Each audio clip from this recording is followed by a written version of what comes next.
Good morning. It is 10 a.m. on Tuesday, October 14th. I would like to call to order the board meeting for the Tennessee Board of Funeral Directors and Embalmers. As we begin, I'd like to bring your attention that there's a sign-in sheet on the table by the door, and for anyone that would like to make comments about an agenda item, please indicate so by your name as you sign in.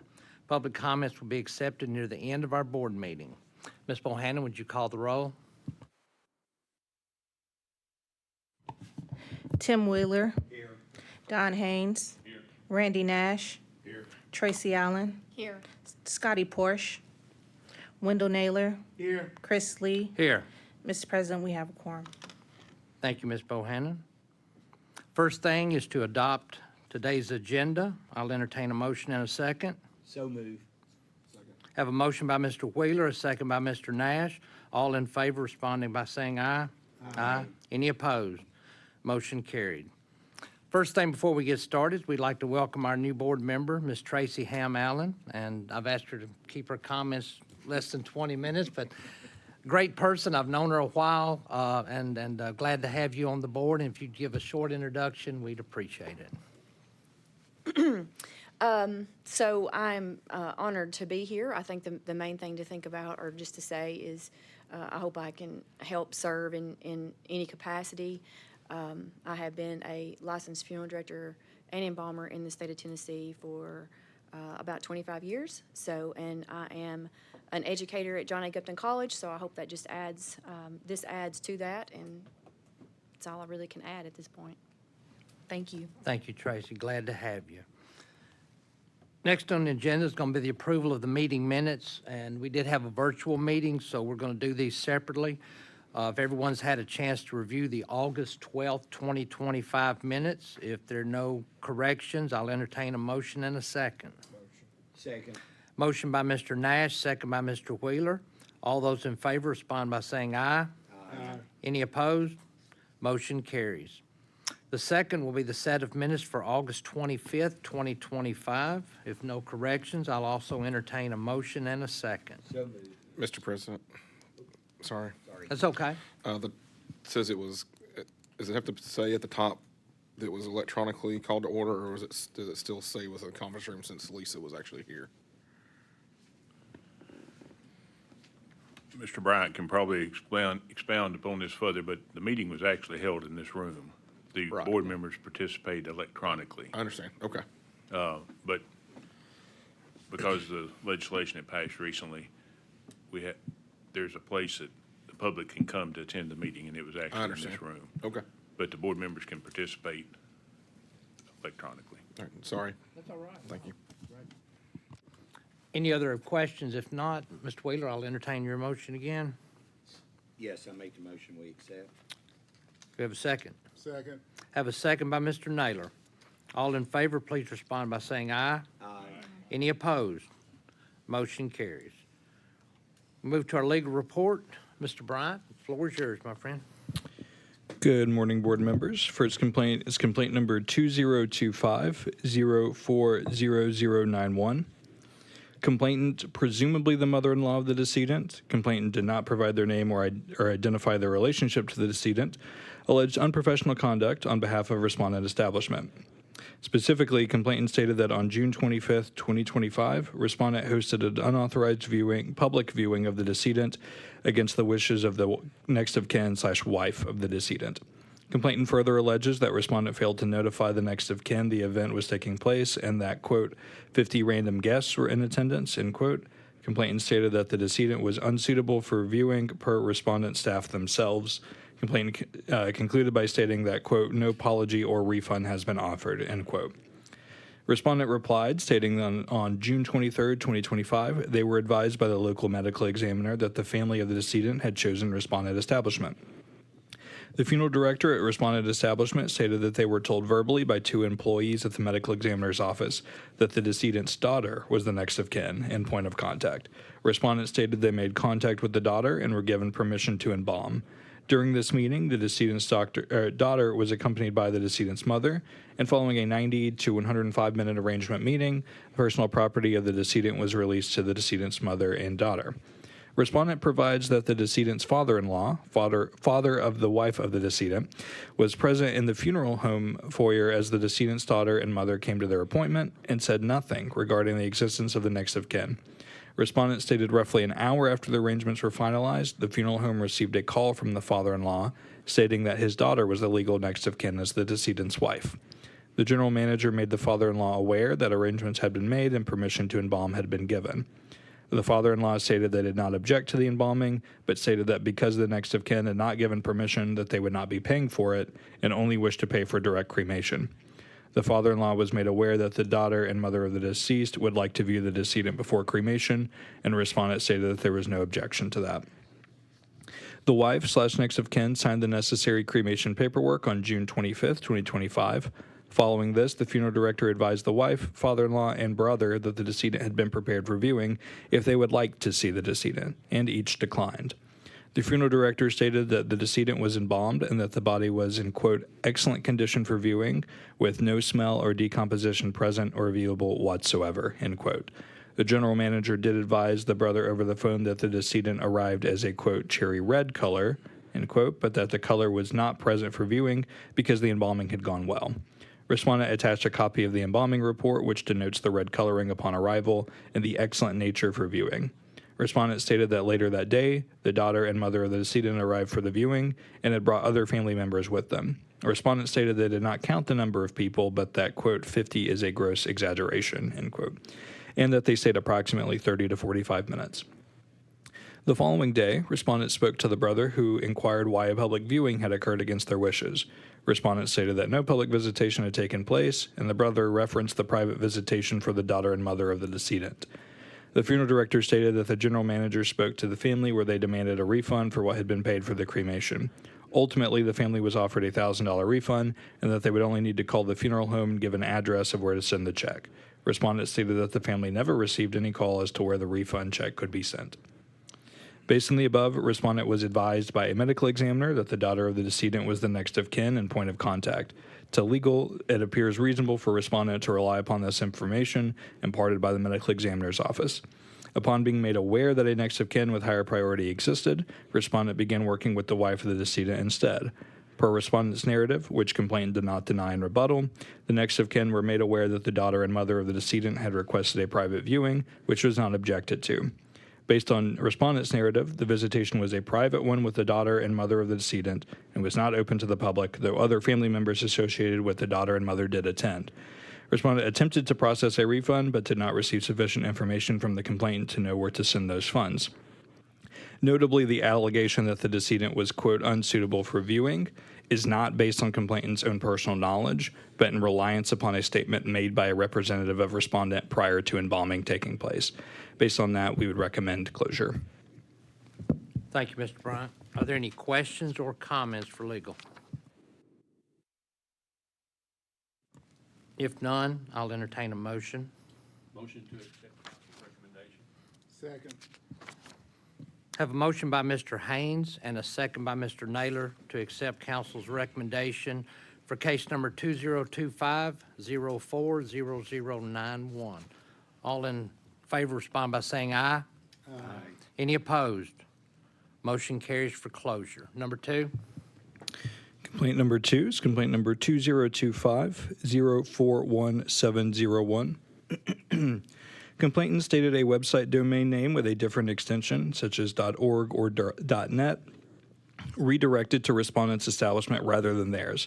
For example, if the website for complainant's funeral establishment was www.troyfuneral.com, the domain name www.troyfuneral.net went to respondent's establishment instead. Complainant stated that this domain was purchased on May 22nd, 2025. Respondent replied stating that the complainant's father used to co-own respondent establishment and that they recently opened a storefront funeral home down the street from respondent establishment. Respondent stated that as part of this rollout, complainant has engaged in a media and advertising blitz. Respondent alleged that complainant's advertisements violate applicable rules and statute, but to this date, the respondent has not filed a complaint on those. Respondent stated that they lawfully own a number of website names, some of which auto-forward to respondent's website, and has never made the public aware of them. Respondent provides that complainant makes no specific reference to any family that has been confused by the domain names, and is only assuming that someone could be deceived. However, respondent stated that out of an abundance of caution, they have turned off auto forwards for the website referenced in the complaint. Based on the above, we would recommend closure.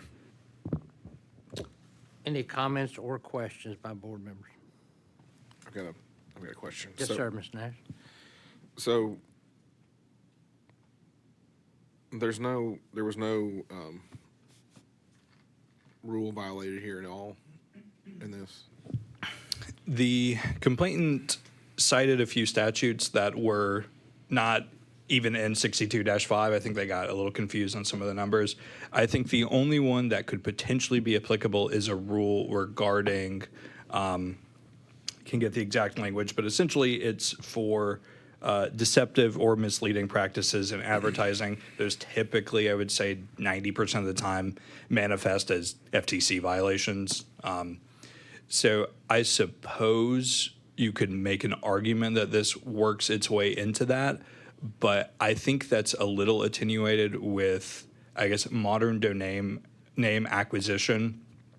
Don't know, the intent may have been to mislead and redirect, but I do think it's well taken that at this point, with complainant stating that it came to their awareness, they were unable to reference a specific family of this person was trying to get to my website. They went to this one and they told me. I think that's the main thing, is that if we're looking at prospective misleading, that gets pretty attenuated to nail down.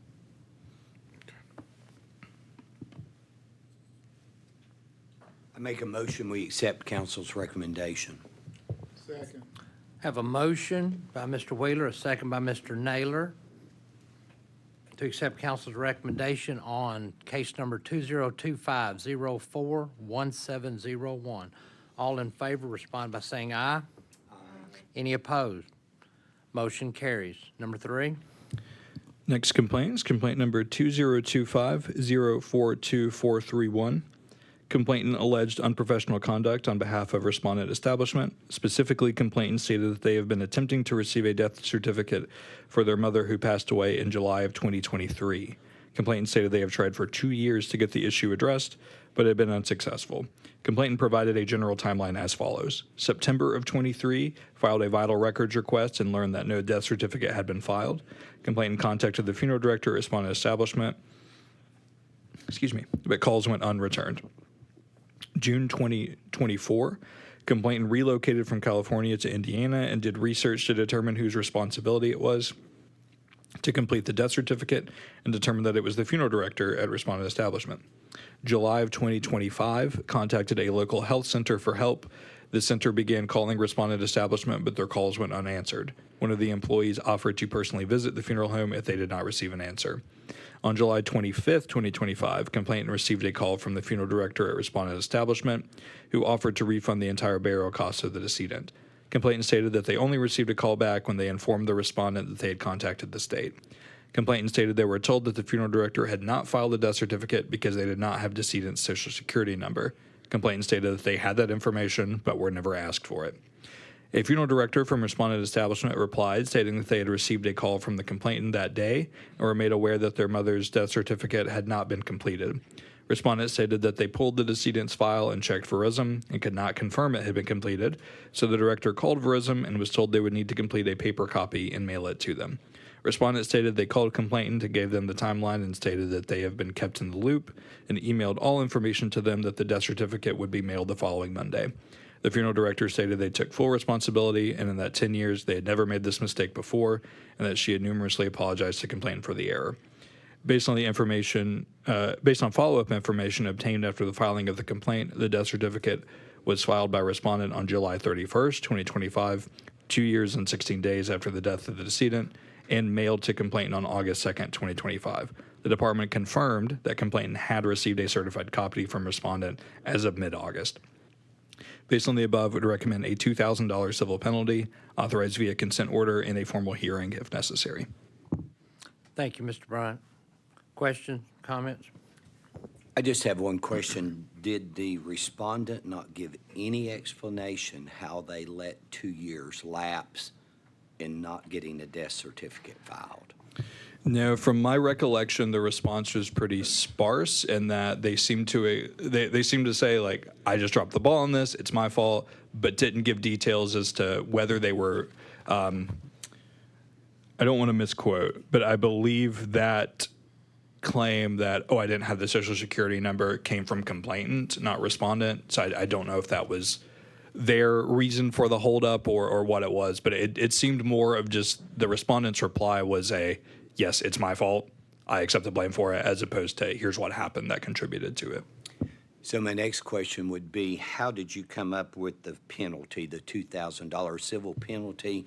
And then in addition to that, is there anything else that we can put? Because this is pretty bad in my book for someone to wait 2 years, especially if there's life insurance and state to settle, anything like that. It's just ridiculous is the way I would phrase that. I'm sorry. Yeah, and so for the 2,000, well, not that I would describe 2 years and 16 days as good by any means. Looking at the establishment's disciplinary history, this does seem to be an outlier. They don't have previous discipline for being late in filing death certificates. This is an outlier, albeit a very bad one. So 2,000 essentially is the starting point for, as a reminder to the board members and to let Ms. Allen know, in the statutes, the board can apply kind of the ceiling of your disciplinary action is $1,000 per violation.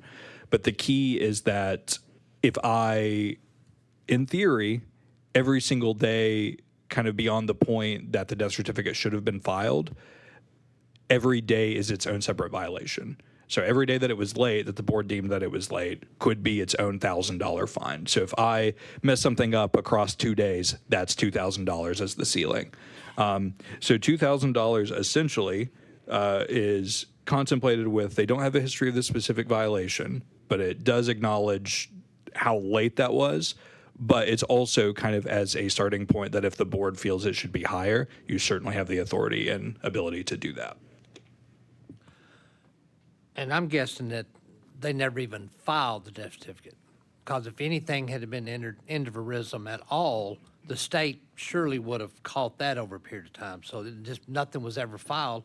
But then they said they didn't have the social security number. I just don't buy that. And I do think, Mr. Lee, that seems to be consistent with the respondent's reply stating that when they finally got or returned complainant's call, so that they pulled the decedent's file, checked for verism, and could not confirm it had been completed. So I would assume that it had not been filed. And I guess, Mr. Bryant, my other thing is I see there's just only one thing that went on in the year 2024. So the funeral home didn't even respond or give any timeline of what they were doing and how they answered. I mean, it just seems like they just forgot. And how you forget, I do not know. I'm like Mr. Lee also. To say you don't have a social security number, I mean, everyone knows when you make arrangements, it's one of the important things you get because of benefits that might come through social security if there's a surviving spouse or any dependent children. So I would like to make the recommendation that we increase the civil penalty, double it to $4,000, because I do think this funeral establishment needs to get notice that this was very bad. This is terrible in my book for that family, and I would just like to make that motion. I move it to $4,000 instead of $2,000. We have a motion by Mr. Wheeler to increase the civil violation to $4,000 penalty and authorize via consent order and formal hearing if necessary. Do I have a second on that motion, Mr. Nash? Second. All in favor respond by saying aye. Aye. Any opposed? Motion carries for case number 2025-042-431. Number 4. Number 4 is complaint number 2025-044351. Complainant, sister of the decedent, alleged unprofessional conduct on behalf of respondent funeral director. Complainant stated they live outside of Tennessee and contacted the cremation center that respondent works for to handle the cremation of their brother. Complainant stated that the decedent's body arrived at the center on June 16, 2025, and wasn't cremated until July 11, 2025.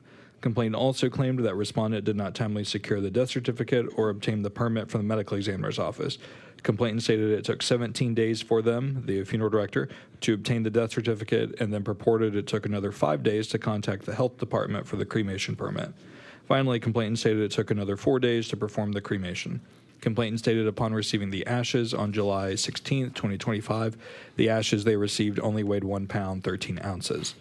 Respondent stated when they received the decedent on June 16, 2025, complainant inquired as to how long the process to receive the cremains would take.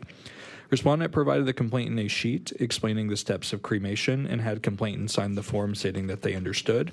And on this form, the form explains that a physician must sign the death certificate and that respondent has no control over the time frame in which the physician will sign the form. Respondent stated they called the hospital the same day, inquiring which doctor would sign the death certificate, and were informed of the doctor the following day. The same day, on June 17, 2025, they faxed a cremation permit to the doctor. On June 23, 2025, respondent contacted complainant to inform her that the death certificate had been assigned to a doctor and that they were waiting for them to sign the death certificate and cremation permit. Respondent stated that the doctor never signed the cremation permit and that ultimately the death certificate had to be used to receive the cremation permit. Respondent stated they were contacted by complainant again on June 27, 2025, stating that they were having issues with the hospital regarding the decedent's date of birth and wanted to ensure that the doctor and hospital had correctly put the date of birth on the death certificates. Respondent describes complainant's further behavior as using, quote, inappropriate language, and all we heard from her was that we were incompetent and that the cremation and death certificate shouldn't have taken but a few days to complete, end quote. Respondent stated the complaint indicated they would be filing a complaint against the hospital and the doctor for having the incorrect birth date, which is what held up the death certificate from being signed. On June 27, 2025, an automated message contacted complainant thanking them for the opportunity to serve their family, which complainant responded to on July 2, 2025, stating that, quote, she did not need this information, but wanted updates on the decedent's progress. Respondent informed complainant on July 2, 2025, that the death certificate was ready and was sent to the medical examiner's office with the cremation permit for approval. On July 7, 2025, complainant contacted respondent, told them she had called the medical examiner's office and that the cremation permit was ready. Respondent replied that they had received the cremation permit and would contact her when the cremation had been completed. Respondent provided that there were other individuals scheduled for cremations, but indicated they would contact complainant once cremation had been finished. Respondent stated that on July 11, 2025, the decedent was cremated and complainant was then notified. On July 18, 2025, complainant contacted respondent inquiring why the remains were only 1 pound and 13 ounces. Respondent stated they called complainant 3 times on July 19th and did not receive a response back. Respondent stated they do not weigh cremains after cremation, but that the decedent was placed in a container provided by the funeral home and that the receipt from the post office states that the cremains along with the container weighed 4 pounds, 14.9 ounces. Respondents stated they were in constant contact with complainant via phone and text and did the best they could to get the death certificates and cremains to her as quickly as possible. Based on the above, it appears that respondent made reasonable efforts to acquire the death certificate and cremation permit. Throughout this process, respondent stayed in consistent communication with complainant, informing them about delays and issues occurring outside of their control. In fact, one such issue complainant brought to respondent's attention, the incorrect birth date, that directly correlated to a delay in receiving a certified death certificate and cremation permit. The cremains received by complainant appear to be consistent weight-wise with the weight of the package sent via USPS. Respondent did attach a copy of that receipt that showed it weighed 4 pounds, 14.9 ounces. For a point of reference, the picture that complainant took of the remains were of the cremains only in a bag and did not include the container respondent had sent them in. So based on the above, we would recommend closure. Board members, any comments or questions for council? I do have a few questions. In it, the respondent stated that they faxed a cremation permit to the doctor. Am I confused upon the steps? Because the way we do it, we get a signed death certificate from the doctor, and we fax the permit to the medical examiner of that county to sign off on the cremation. Mr. Bryant, may or may not, you're going to know more. I thought the same thing, Mr. Whaler. In the western part of the state, the medical examiners developed a form that you can send to the doctor, and if he puts the cause of death and signs it and sends it back to the medical examiner, they will authorize it without a death certificate. I don't know if that may be, Some counties will sign off on the permit without the death certificate. yeah, so I don't know if that's, So we have that too, where it'll get signed up, but I'm confused because they're saying they couldn't do it because they didn't have the death certificate, and then they needed to send the permit to the doctor. But I thought the permit usually goes to the medical examiner of that county. My thought was maybe the medical examiner was the person signing off on it, and they sent the permit and the death certificate at the same time. Maybe that's got, I don't know what to do with it. Mr. Nash, I'm sorry to cut you off. If you could use the microphone. So. Sorry. That button. Let me find it. Hold on a second. 17 days.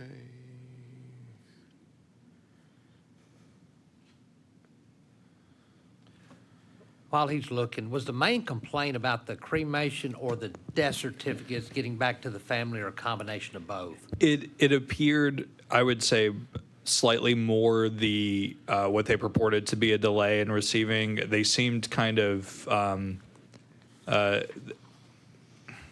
don't want to say that the receiving of the cremains was tacked on, but it was at the end of the complaint, and most of the prose written was about what they purported to be a delay. So my thoughts are, when it says on the same day, on June 17th, they faxed a cremation permit to the doctor. I'm wondering if they're calling a cremation permit that, like a document they're sending to them to sign off to send to the medical examiner. And I understand all of us deal with, physicians and getting a death certificate, and sometimes some are good to sign it the day you send it through Verism to them, and some will wait a week before you get it, and I understand that. Very seldom have I ever gone over a week, so I guess, and my other thing, she says she called the cremation center, so my deal is they finally get all their paperwork together, whatever the issues were in getting it. How busy is this place that they delayed it that many more days? To me, this would have been a priority, that you have a family that now we're looking at close to a month the death has occurred. And, he stipulates they had other people in line or on the, however you want to say it, scheduled to be cremated. I would almost move that one because this family was so unhappy. I guess I'm questioning a lot. I'm not sure. I see a lot that the cremation place was trying to accommodate this family, and from what she says, she let them know, and of course they said she used inappropriate language, but they knew from the get-go there was problems here.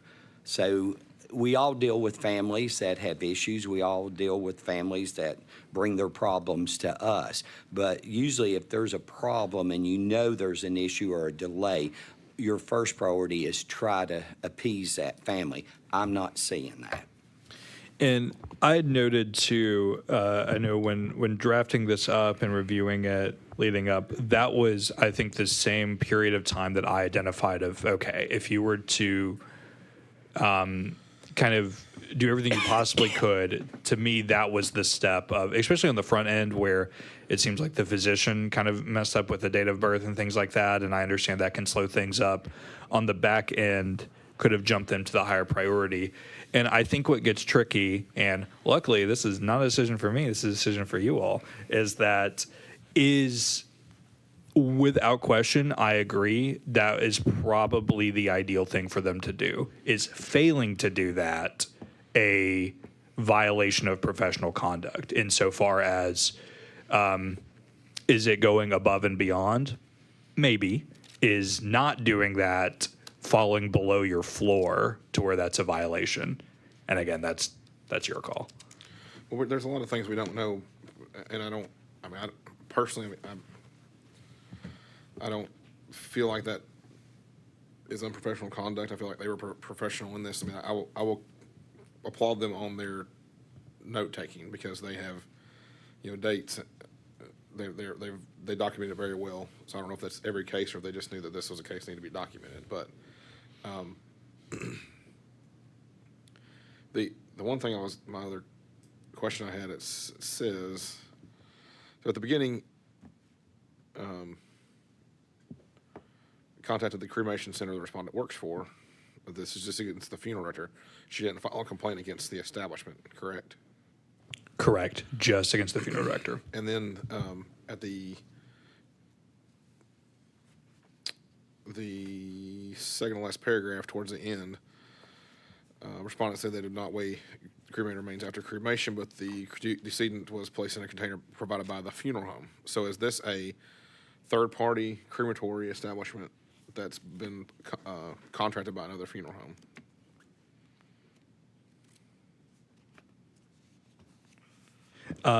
So they are separate licenses, but it's owned by the same owner. Yep. Okay, I understand.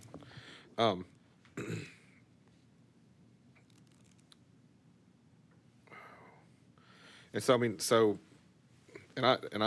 Mr. Wheeler makes a lot of good points, and I hear what he's saying. But so they received the permit on the 7th. We don't know when that happened. We don't know what the course of their normal business is. You know, they could have had, 25 funeral services that week, and we don't know, right? So I don't see how we can say there's any unprofessional conduct. I mean, yes, there was a delay, but they did everything that they could, with the exception of that part, to try to make things happen.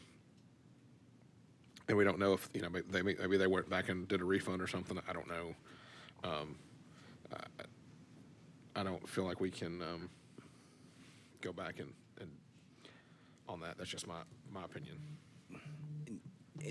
And I'll say this, on July 7th, which is a Monday, I've looked at my calendar, did a little homework there this morning, and then he wasn't cremated till Friday the 11th. So there lies my question: what was going on between that period of time? And the respondent doesn't give us, other than there were other people that were slated to be evidently cremated. That's a long time to wait once you get a permit, and we all do cremations. I'm not sure, and I understand what counsel's saying. I'm not sure there is a violation there, but at the same time, the funeral director, and maybe his hands were tied or her hands were tied by the establishment they work for, since his complaint is just against the funeral director. But somewhere along the lines, I think we need to let them know, if this situation was to arise again, maybe you need to be a little bit more assertive in trying to get that cremation taken place, other than waiting from 7th to 4th, Monday through till Friday. Did the complainant, when you said that they sent a photograph of the cremated remains, did they send any other documents, a death certificate or completed cremation permit that has the actual date it was completed on there? Let me double check real quick. Because my only other thought is, it says, respondent stated that on July 11th, 2025, the student was cremated and complainant wasn't notified. But were they notifying them that the person was cremated, or were they cremated on that date?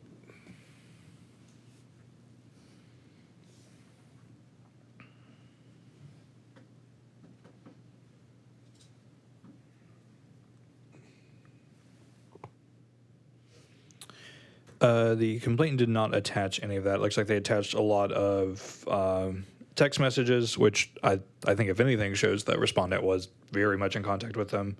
A picture of the cremains, and then their written statement for the complaint. So they did not attach any of that additional documentation. I don't know this for a fact, but I hear what Mr. Wheeler is saying, and I don't disagree with him. But I guess my thought is, I don't personally feel like there's a civil penalty situation here, but maybe a letter of some kind of instruction. But I don't know how we can, if the board can send a letter of instruction to a licensee on, because there's not really in a statute or a rule that I know of that dictates how many days you have to cremate an individual.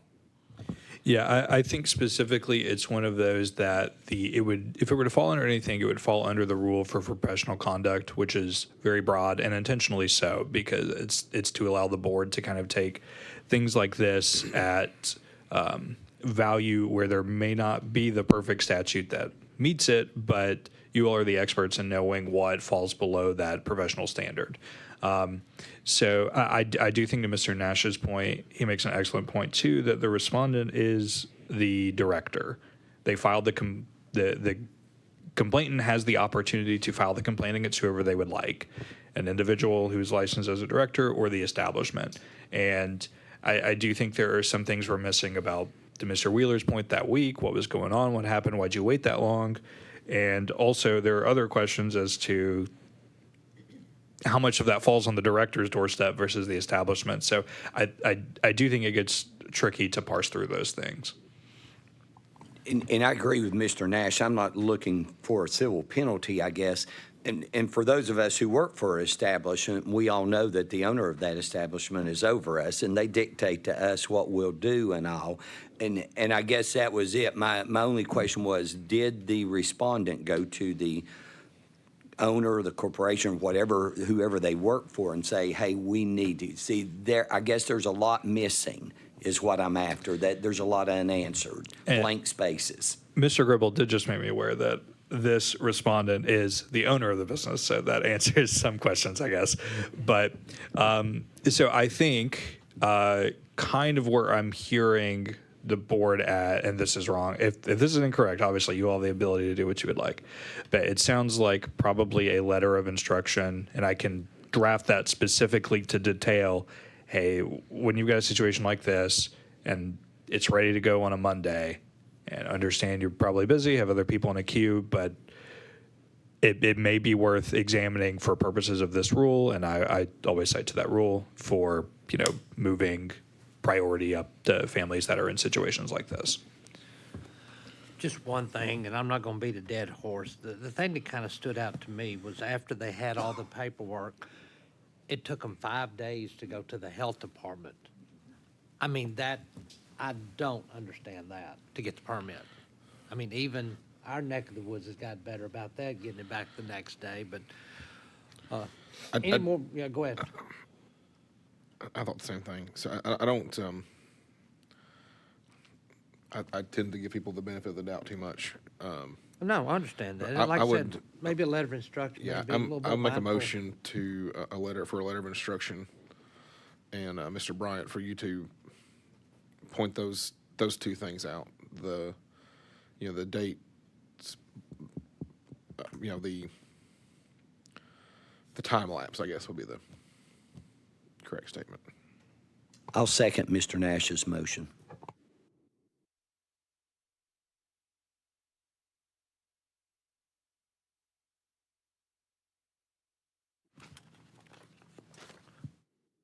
Sorry, guys, I was making notes. Case number 2025044-351. We have a motion by Mr. Nash for a letter of instruction, and we have a second by Mr. Wheeler. All in favor, please respond by saying aye. Any opposed? Motion carries. Number 5, Mr. Yes. Brian, Sorry, I'm just one second. Taking some notes myself.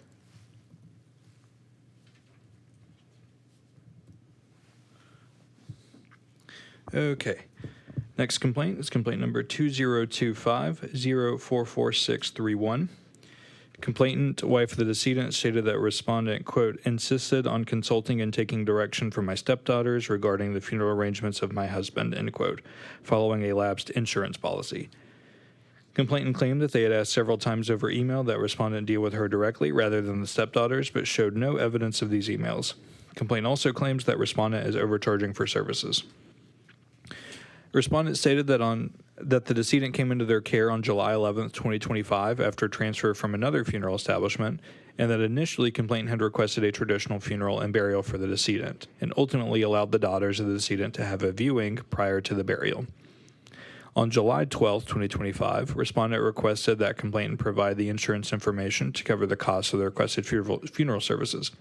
However, respondent soon learned that neither insurance policy complainant presented could be used. The first policy had lapsed and was not assignable, and the second had only been active for 2 months and could not be used due to its short active time. Respondent stated they waited patiently for complainant to provide alternate means of payment. However, the day before the funeral, complainant informed respondent they were unable to pay for the funeral and would thus allow for the decedent's children to choose how they wanted to honor their father. The daughters requested a viewing and to use the casket that complainant had chosen for the funeral, and respondent provided a quote for the service. In turn, the daughters and several friends compensated respondent for the viewing and other services rendered. Following this viewing, complainant returned to respondent and requested a cremation of the decedent's remains because she could not afford a funeral and burial, and stated she would withdraw money from her 401k to cover the cremation costs. The requisite paperwork was completed and the cremation occurred. However, respondent stated complainant had yet to compensate respondent for the cremation services provided. Respondent added that while they have been waiting for complainant to compensate them for the cremation services provided, they have received calls from other cremation providers who have indicated that complainant is claiming respondent establishment is having trouble providing cremation services. Respondent stated despite this mischaracterization, they are still waiting for complainant to compensate respondent for services provided. Based on the above, it appears that when the insurance policies lapsed, complainant, the next of kin of the decedent, ceded the right of disposition to the daughters of the decedent. In a rebuttal, complainant attached an email to respondent that stated, quote, I, complainant, spouse of the deceased, give permission to the children of decedent to make payment and handle his funeral service and or memorial, viewing service, and all other services rendered with the service, end quote. Respondent worked with the daughters in order to arrange a viewing and funeral service that was separately arranged with the daughters paying respondent. However, ultimately, complainant's wishes were still followed following the viewing and funeral service, as complainant requested that the decedent be cremated. Per the wishes of the next of kin, the decedent was cremated and the complainant is yet to pay for such services. Complainant provides several emails to respondent in a rebuttal. Some emails request an itemized bill of services and clarification on services to be provided. However, those emails all come after complainant surrenders the right of disposition on July 17, 2025 at 9:08 p.m. Following this date, complainant's request for itemized charges are moot as the right has been legally vested in the decedent's daughters. Further, in a conversation with legal, respondent indicated that an itemized bill was processed and sent to complainant, with complainant ultimately paying for the services the week of September 22nd. Later that same day, the respondent provided legally a copy of Statement of Funeral Goods and Services for the cremation services complainant requested. The top of the bill noted it was revised to differentiate from the original canceled agreement. Complainant provided no specific proof that respondent is overcharging for services, and evidence suggests, based on complainant's payment of the cremation bill, that an itemized bill was provided to complainant, which was later corroborated by respondent providing a copy of that itemized bill directly to legal. Based on the above, we would recommend closure. Thank you, Mr. Bryant. Any questions or comments?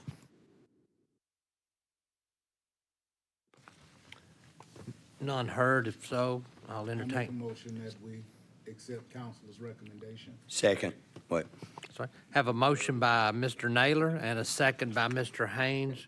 Case number 2025-044631 for recommendation of closure. All in favor respond by saying aye. Aye. Any opposed?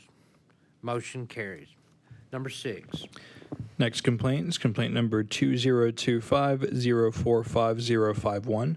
Complainant, a local competitor of respondent establishment, alleged that respondent had an advertising violation for a billboard publicly displayed. Specifically, complainant stated that it advertises direct cremation and immediate burial with its prices displayed, but did not include itemized pricing for the advertised services. Complainant provided a photograph of this billboard that did not include itemized pricing. Respondent replied stating that the billboard in question had only been posted for a few days and accurately reflected the overall price on the GPL. However, respondent stated within 1 hour of receiving the complaint, they contacted their billboard vendor and approved a redesign that met the itemization requirements. Respondent brings attention to the fact that this complaint came from a competitor and the motivations behind the complaint. On August 15th, 2025, 2 days after their response, respondent provided a final approved revision of the replacement board they were printing. For point of reference, the complaint was filed on August 7th, 2025. After viewing the latest version of respondent's billboard, it appears to still be in violation by failing to list all items, specifically transfer of remains, and fails to clearly indicate whether the cremation fee is included in the advertised price, and appears to suggest respondent is in a different physical location by stating they have been serving a community that the location is 20 miles from. So based on the above, we'd recommend a letter of warning. Thank you, Mr. Bryant. Gentlemen, just so you know, and I'm sure you've read, 7 is a companion to this when they just kind of flopped from responded to complainant. On this case, Mr. Bryant, the last paragraph's what I was kind of looking at last night. Do we think they're still in violation, or how long has this been, or do we, Based on what I saw, and it's one that, because I know too, the language, the requirements of the FTC can be a little tricky. And so Mr. Gribble and I discussed this one and viewed it, and it's one we think is still in violation. What I will say is I spoke to complainant on this, and I'm careful in saying this, but the impression I gathered was that this was not an attempt to circumvent the FTC requirements, but just an honest, good faith attempt where they, from legal's perspective, swung and missed. They said that the reason, as Mr. Lee alluded to, the next complaint, the reason they filed the complaint is because they just copied another design of another one that also happened to maybe to be in violation. So what I was planning to do, and if the board would rather me do something else, I'm more than happy to do that, is in this letter of warning, communicate that to them. They seemed the first time when it was brought to their attention, be very quick on getting that corrected and fixed. And it's tricky because when that happens, they want legal advice of, okay, what do I need to do to not get in trouble? And I unfortunately cannot give that to them, but it's essentially planned in the letter of warning to make it clear what the issues were, cite to the rules and statutes that they should review, and if needed, they can consult that with another attorney or someone who's more familiar with those while they put the new billboard up. That was the intent, but again, I defer to you all. Thank you, Mr. Bryant. Any more comments from the board? Yes, I have an actual question. Just by looking at this in the history, so this particular case indicates they've already had an advertising violation and they had a penalty. So why wouldn't they have an additional penalty versus just a letter of warning? Yeah, great question. I tried to pull that complaint. I looked for it and I couldn't find it to see what we were looking for. If it was a FTC violation, if it was a billboard. If it was a billboard, I think that makes this one a little bit worse. I couldn't find it, unfortunately, to give that context. But that's one thing I considered as well. With they've had a advertising violation before that resulted in civil penalty. The reason, from my perspective, on a letter of warning is when it was brought to their attention, they appeared to make a good faith attempt to fix it. Don't think that they did, and the hope is that with this letter of warning, they will actually correct the issue this time and that they can get back into compliance and we're in good shape. So that goes to my question also, because Ms. Allen exactly asked what I was going to ask on that. No, that's good. That's good. I guess they've already violated. They received a penalty from this board. I would view this one, okay, they did it again, and they were quick to correct it because they knew from the past penalty what could happen. But the board is still in violation, right? The billboard is still in violation according to the FTC rules. From my interpretation, yes. So I go back to like with what Ms. Allen asked, why would we not give them a civil penalty on this? Because yes, they violated it, they tried to correct it, but they didn't go far enough to make sure by getting in touch with legal or whatever, what would make this legal so that we can post this billboard. They just tried to correct it by evidently something else they had, which is in still violation. So I go to Ms. Allen's point, the violation's there, they've been penalized before, they're in violation now. So I feel we should issue a civil penalty. That's my opinion.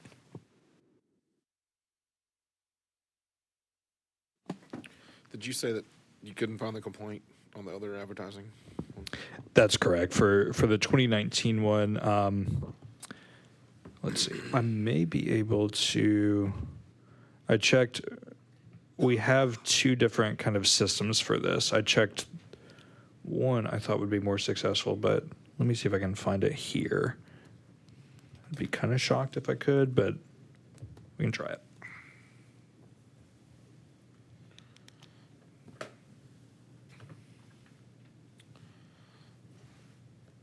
I'm also curious if the complainant in this one is the complainant in the last one too.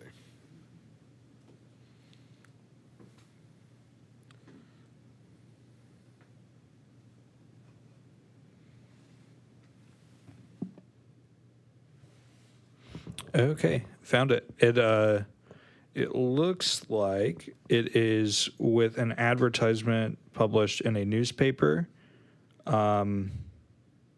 with an itemization issue as well. So essentially, I would say different medium, with a billboard rather than a newspaper, but essentially the same violation. Complainant, the competitor. It was not. No. I'd like to make a motion that we assess a $500 civil penalty on this, since we now see from the previous complaint that it's the same violation, just a different type of media outlet they're going with. A second.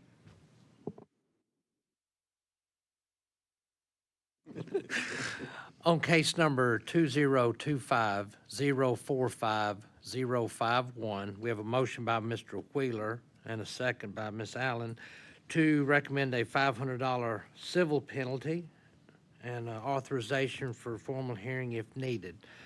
All in favor respond by saying aye. Aye. Any opposed? Motion carries. Number 7, Mr. Bryant. Next complaint, complaint number 2025-049-251. Complainant respondent from the previous complaint filed a complaint against the complainant from the previous complaint, alleging that their billboard also didn't meet the advertising requirements for failing to list an itemized list of the charges displayed.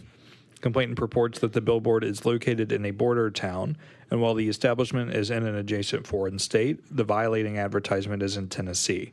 Complainant attaches a copy of the billboard and purports to have confirmed confirmation from the billboard company that the billboard is located in Tennessee, but that confirmation was not attached to the complaint. Legal contacted complainant received a forwarded email from the billboard company indicating that the billboard in question is located in Tennessee. Respondent replied, stating that they are not associated with the funeral home in question or the advertisement. Respondent stated that while both the funeral establishment in the foreign state and respondent establishment are owned by the same parent company, the billboard was created by the foreign establishment with foreign state audiences in mind, and that respondent was not involved in the design, approval, or placement of the billboard. Respondent further stated that the advertising agreement with the billboard company had since concluded and that the billboards are being removed. Respondent stated they do not currently maintain any active billboard advertising and again were not responsible for the advertisement in question. Based on the above, respondent is not the entity who erected the billboard.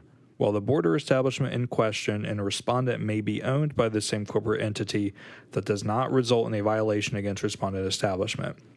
However, the establishment referenced in the complaint is a licensed establishment in the foreign state who placed a billboard advertisement in Tennessee.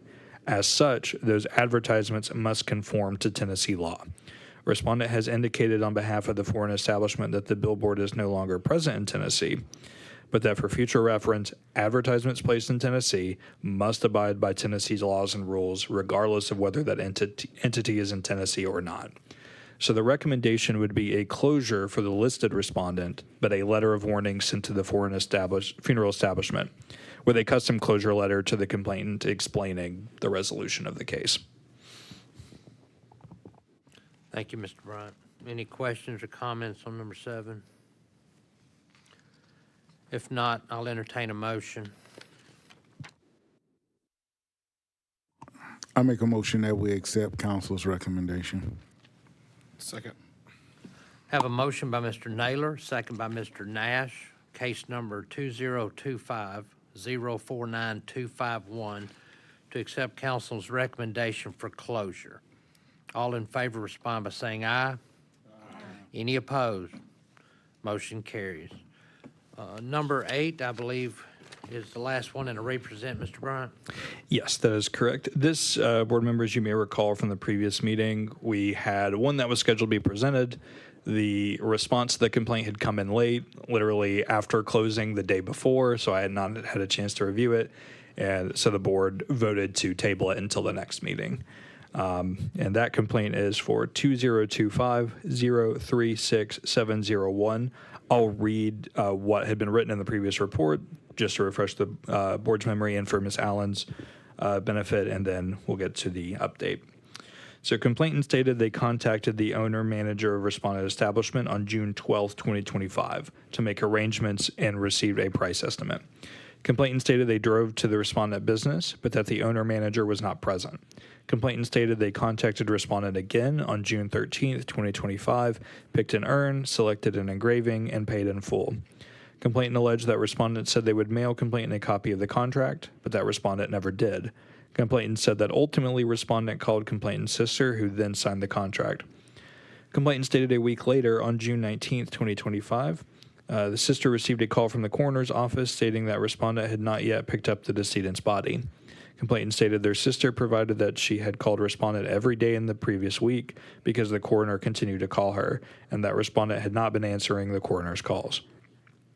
Respondent alleged that her sister was told by respondent that there would be an additional charge for cleaning due to decomposition and bugs, but that respondent had yet to pick up the decedent. Complainant stated they called respondent several times and was sent a voicemail and only received a call back when they threatened to file a complaint. Upon receiving a call from respondent, complainant states they were told by respondent they did not pick up the body from the coroner's office because the urn didn't arrive. Complainant questions why it was not expedited and that the urn only arrived after complainant stated respondent had 24 hours to get the urn. Complainant stated that ultimately they received the cremains on June 25th, 2025, 2 weeks after the decedent's passing. Complainant provided additional information stating that they only received the email they were supposed to receive on June 13th, 2025, containing the contract on July 15th, 2025, a month and 4 days after the decedent had passed and 2 weeks after cremation. Based on information provided, it does not appear that services proceeded without a contract. Complainant states that their sister signed the contract sometime around June 13th, 2025, but does speak to the delay on behalf of respondent. On July 28, 2025, legal still did not have a response from respondent and called to receive one. After discussing with the respondent, they stated they would provide a response to be sent to legal later that day.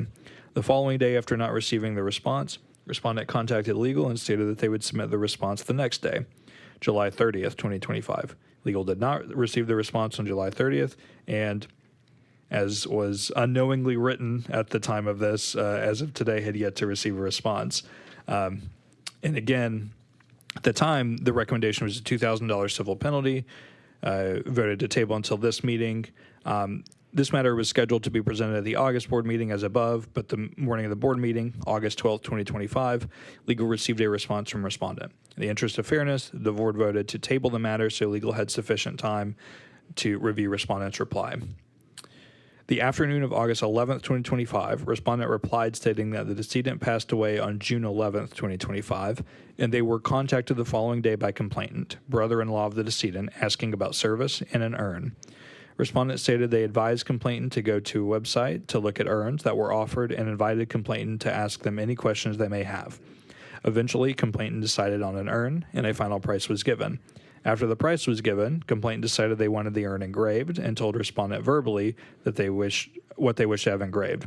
Respondent called the supplier, got a new price with the engraving that was approved by complainant. On June 13, 2025, respondent stated they spoke with the decedent's wife and got the death certificate information from her, and the following evening, Saturday, June 14, 2025, spoke with complainant who paid the contract in full. Respondent stated they ordered the urn on June 16, 2025, but that before the supplier would send the urn, they required approval of the order. At this time, complainant was out of the country, so respondent asked the decedent's wife for approval, which was ultimately given. Respondent stated they contacted the medical examiner on Wednesday, June 18, 2025, to arrange the transport of the decedent.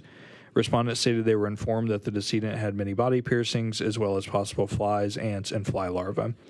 Respondent stated they called the wife of the decedent and inquiring if she wanted any of the piercing jewelry and advised that there was a GPL charge for disinfecting an unembalmed body to remove the piercings. Respondent was advised that the wife did not wish to have any of the body piercing jewelry, but only the rings, bracelet, watch, etc. Respondent stated this was removed and returned to the wife when she and complainant arrived at the respondent location on June 25th, 2025 to receive the cremated remains in the engraved urn. Respondent stated the wife only signed the cremation authorization as the next of kin and that the wife did not sign the contract. Respondent stated that to date, complainant still has not signed the contract, despite emailing and calling several times. Respondent stated that they were not notified that complainant were planning to arrive at the respondent location, and that had they been given notice, they would have advised that they were unavailable because they were in the hospital from June 11th, 2025 through June 14th, 2025. Respondent complainant never asked to make an appointment, and that their appearances there were random. Respondent denies that they received call from the wife, complainant, and the medical examiner office. Respondent stated their calls are rolled if they are not at the office, and that they always answer if they're present. Respondent stated they have fully refunded the cost of the cremation and earned to complainant since he was dissatisfied with the service. Respondent attached a release of human remains document that showed the decedent was released to respondent on June 19th, 2025. Respondent also attached a receipt of cremated remains signed by the next of kin on June 25th, 2025. The complaint was opened on June 26th, giving respondent an opportunity to respond within their 2-week window up and until July 10th. Legal did not receive a response until August 11th, 2025. Therefore, respondent's reply to the complaint is deemed late. Based on the above, it does appear that complainant has mistaken the cremation permit signed by the decedent's wife for the contract. Respondent stated in their formal reply and in conversation with legal that the contract had never been signed and that they had made numerous attempts to have complainant sign the contract. It is unclear why services moved forward without a valid executed contract, but perhaps could have been to avoid further delay. It appears that the contract sent several weeks later was not a late follow-up in sending the contract, but another attempt on behalf of respondent to have complainant signed, which appears to have also gone unanswered. The primary issue from legal's view is the delay in picking up the decedent from the medical examiner's office. Respondent does not offer an explanation as to why they waited from June 12th, 2025, the first date of contact, to June 19th, 2025, the date of pickup. A week-long delay occurred. Respondent shared they were in the hospital for health issues from June 11th, 2025 through June 14th, 2025, but that does not explain the additional 5-day delay. It is unclear if the bug issue occurred due to this delay or was already an issue upon arrival at the medical examiner's office. So based on that, we recommend a $2,000 civil penalty to be reduced to $1,500 only if respondent provides to the satisfaction of the department proof of the refunds of all funds to complainant and or their family, authorized via consent order in a formal hearing if necessary. Thank you, Mr. Bryan, as always, for your detailed follow-up. Any questions or comments? I just have one question. So with this, we're not addressing the fact that there was never a signed contract for a statement of goods and services? I think looking at it, I'm still a little unclear on where we are with that. I've heard complainant's version, which is they never signed a contract. I've heard complainant's version, which is no, we signed a contract, which respondent is saying was actually the cremation permit. So it's almost a weird inverse where respondent is almost saying, yeah, we moved forward without a contract, and complainant is saying, no, we didn't. For that, I think and this is the reason for structuring it to receive proof of the refund, is that in that the refund of the cost of everything in that, what would have been the contract, almost, I won't say makes up for it, but I think in a weird roundabout way addresses it. It is undoubtedly in a unique situation where complainant's information says we got a contract, we're okay, and a respondent's information kind of suggests we did not have a contract and move forward. So I guess my question's this. The bill's been paid in full. How'd they take money without a signed contract? Right. And then, as respondent says, at the end of it, when everything wrapped up, they gave that money back. So it's a head scratcher. I will definitely give you that one. And I guess my question is, if you'll get her to sign the permission to cremate and all that, why wouldn't you do your contract at the same time when you've got the next of kin there? Yeah. And I feel the funeral director failed his duties to that family. Yeah, and it's not. It's from what I gathered, the complainant is and I could be wrong on this, but what I pieced together is the complainant is the husband of the. Is that right? Or do I have these mixed up at this point? it seemed like complainant was taking kind of the I think he's the brother-in-law. yes, of the decedent. It was kind of taking the reins and handling it for the next of kin. And that, so I don't know if that was a desire to, we want you together when we do all of this and the complaints out of the country at this time. I'm not sure. There are undoubtedly questions on this one that are a little fuzzy that I think complainant and respondent could have provided more information on. But I think at the end of the day, to me, what was most concerning is, again, kind of going back to our earlier case, there's a 5-day delay there that's unexplained. And I think part of the issue, in my mind at least, from these questions about was there a contract, was there not a contract, was it executed, was it a cremation permit?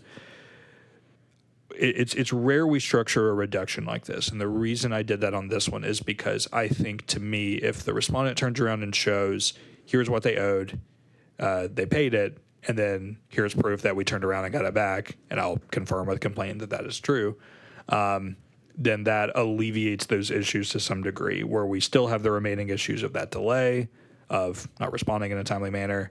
And I guess that lets us where we have a very fuzzy, murky view of this question. Requiring that information should help clear that up, I think. And I guess my question or my thoughts are this. We've all had families where we have a spouse as the next of kin. They sign permission to cremate. They do everything, but then I'll have someone else step up and say, I'll sign the contract. I'm paying the bill for them. I don't want her to, go through the expense. And we do that, and it's all done at that time. And I guess therein lies, if you didn't get a signed contract, how would you take money for services that you never got a contract signed for, which is a big violation? And so I guess there's just a lot of murkiness there. I'm just questioning, and there's no addressing why this wasn't signed at the appropriate time when when the guy walked in to pay the bill, you could have had the contract signed at that time. You're taking the money, put his name on the contract. I guess I see just a lack of follow-through by this director or establishment in getting the correct paperwork signed when it needed to be.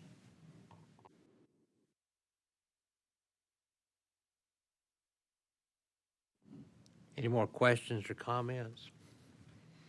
If not, I'll entertain a motion.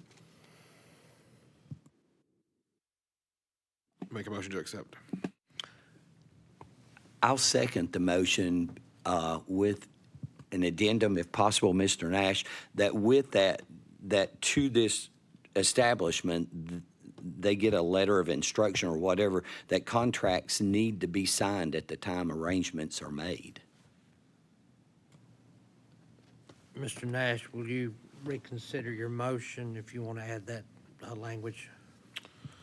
That's fine. Is that something that can be added to this? Yes, that shouldn't be a problem. I can draft that letter in tandem with the consent order. Yeah, I'll make the motion with the letter of warning added. Excuse me, letter of instruction added. Second that. Thank you. All right, bear with me. Case number 2025-036701. We have a motion by Mr. Nash and a second by Mr. Wheeler for a $2,000 civil penalty to be reduced to $1,500 only if respondent provides to the satisfaction of the department proof of refund of all funds to complainant and/or their family, and a letter of instruction. Authorized via consent order and formal hearing if necessary. All in favor, please respond by saying aye. Any opposed? Motion carries. Thank you, Mr. Bryan, as always. If y'all bear with me 1 second, we'll head right on.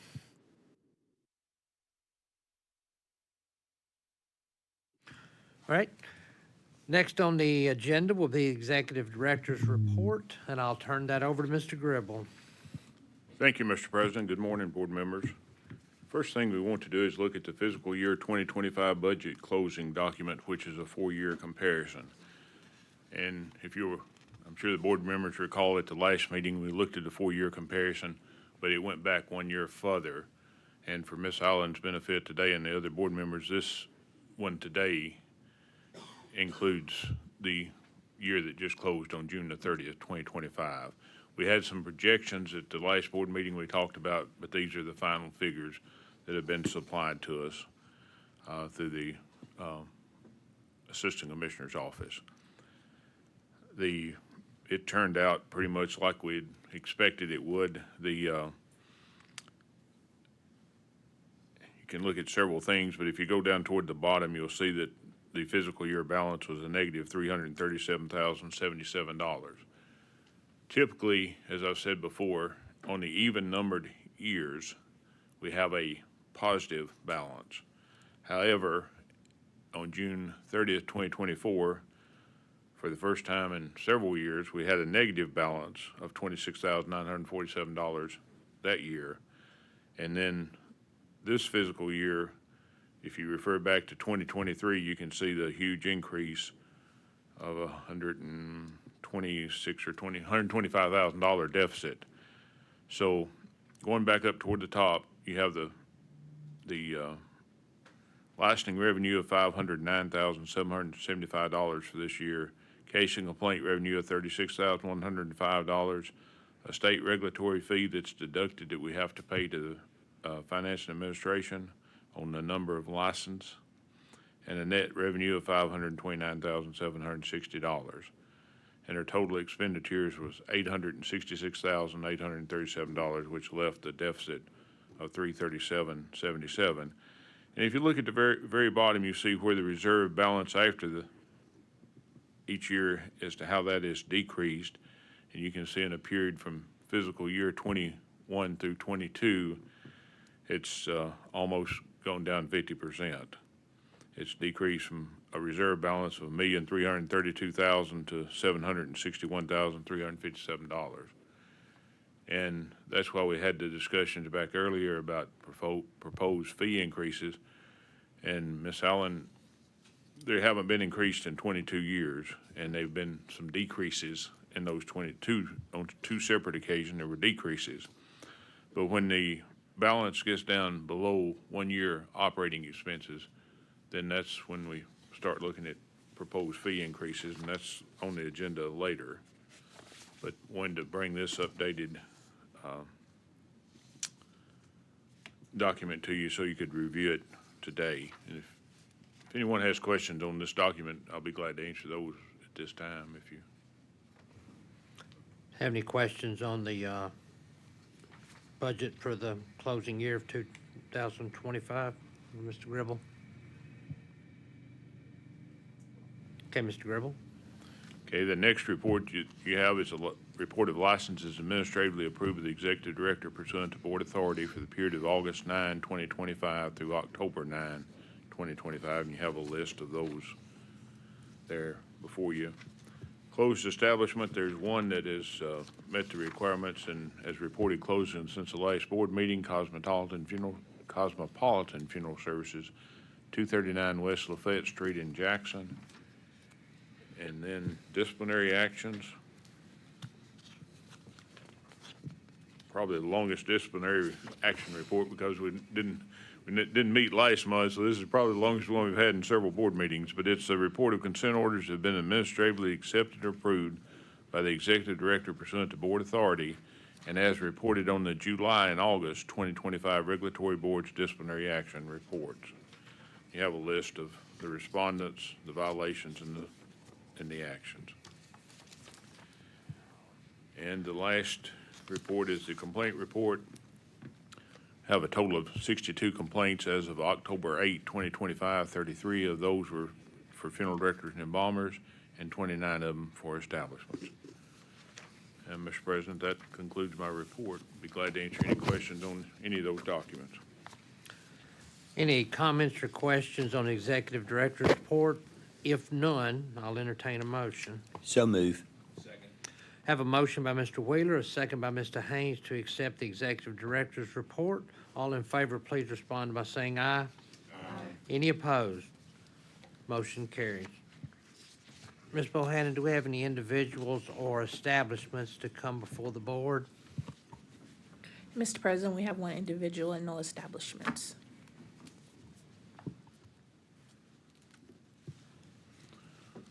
Mr. Lee, this gentleman is making application for a funeral director's license by reciprocity.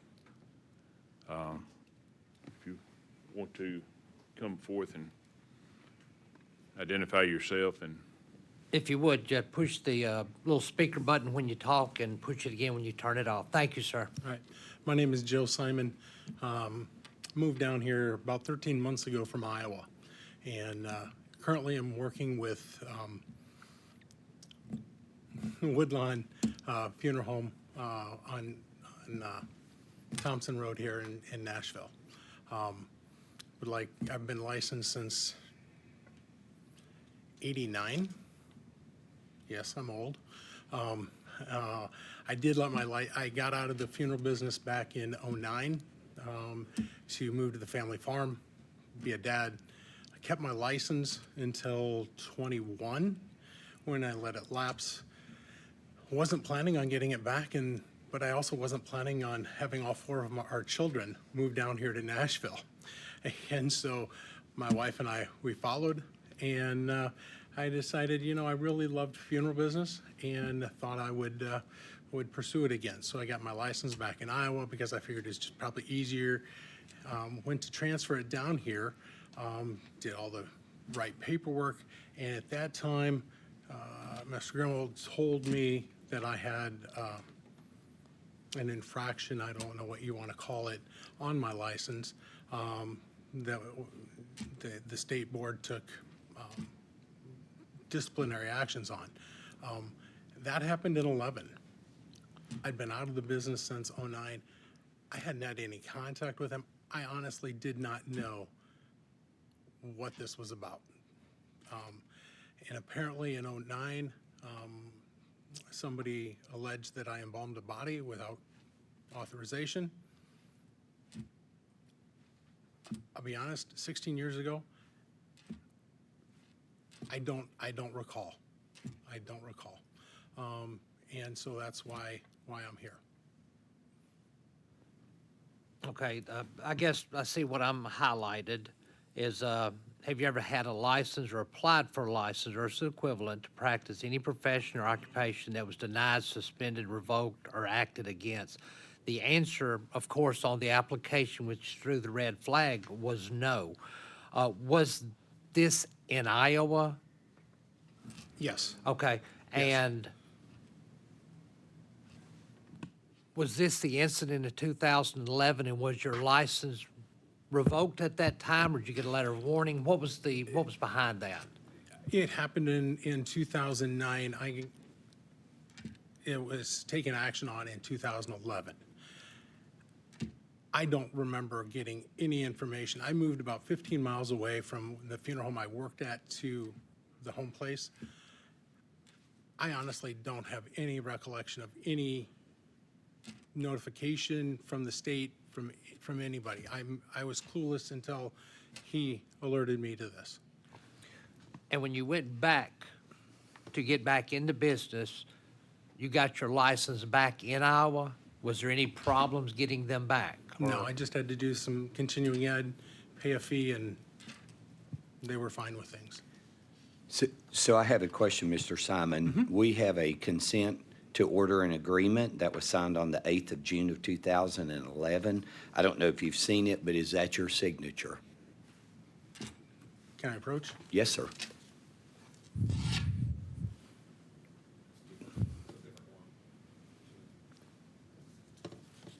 Sorry.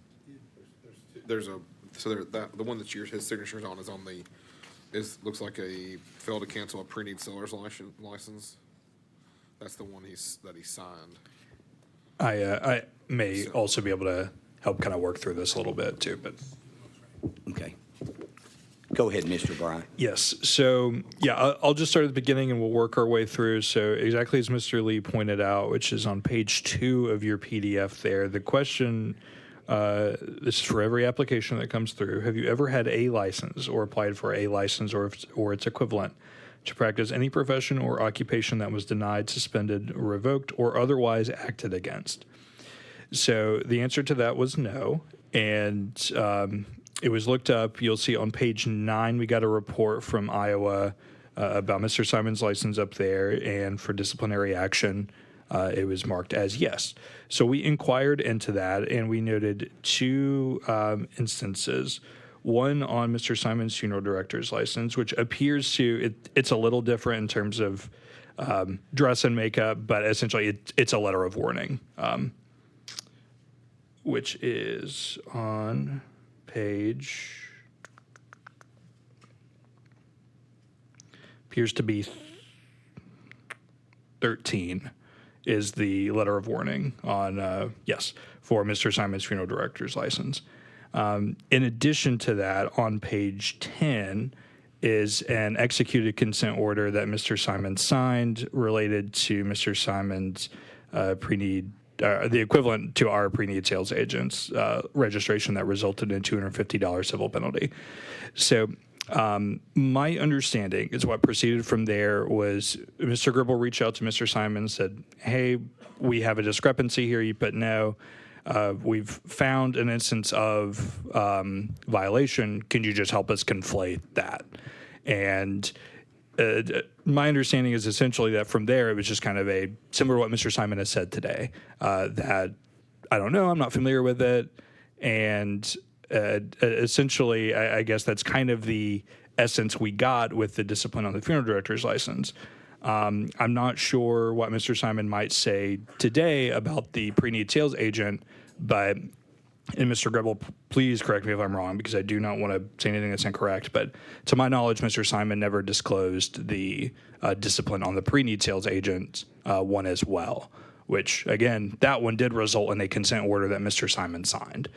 So from there, Mr. Gribble and I are, I would say, obliged to make the board aware of that. What I'm here to help make you all make a decision. I'm not advocating that you all approve or that you all deny Mr. Simon's application, just to make sure that you all have the information necessary that I think can make this as short and sweet as possible. The answer on the application was no, I've not had discipline. When reaching out to Iowa, the answer was yes, there has been discipline, a letter of warning, and a consent order on the pre-need sales agent registration. And then when bringing that back to Mr. Simon, the latter was not disclosed, and then the former was just kind of I'm not sure, I'm not familiar with that. And that's kind of the holding pattern I think we were in for a little while until we ultimately just decided to bring it to the board. Final question from me, Mr. Simon. For the record and all that, what's your defense to the answer on the application where you check no? I mean, it's either malice or forgot. I mean, what is your defense to that? I didn't remember it if I knew about it back then. I was not trying to be deceitful. I mean, that was 16 years ago. I was out of the business. I didn't know. Board members, any other questions or follow-up or comments? When did you leave? You said 2009 was when you left the business?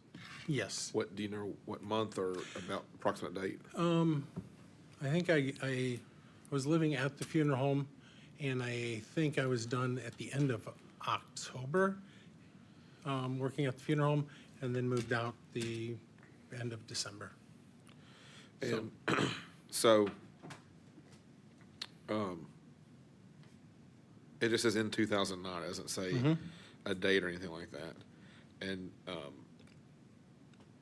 you don't recall getting any kind of correspondence from the state of Iowa over this at all? I don't, but apparently Mr. Wheeler has that.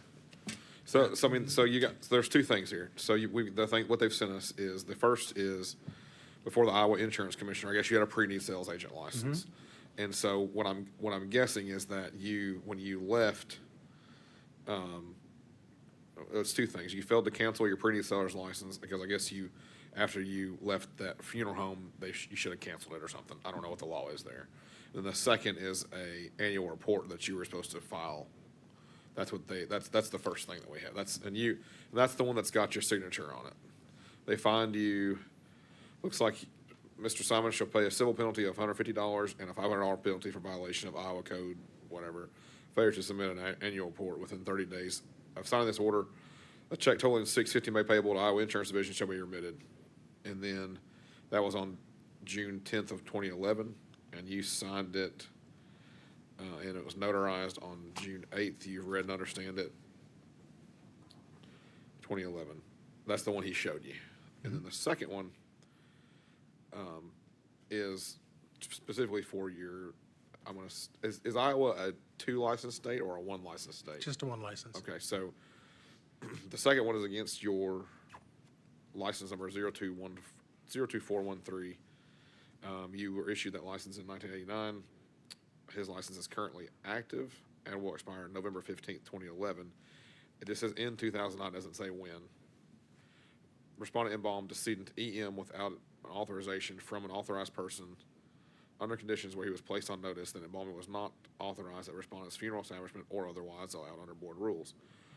Count 1, respondent is charged with embalming without proper authorization in violation of Iowa code sections, and it lists all the codes. It just says this consent order constitutes the resolution of this disciplinary action.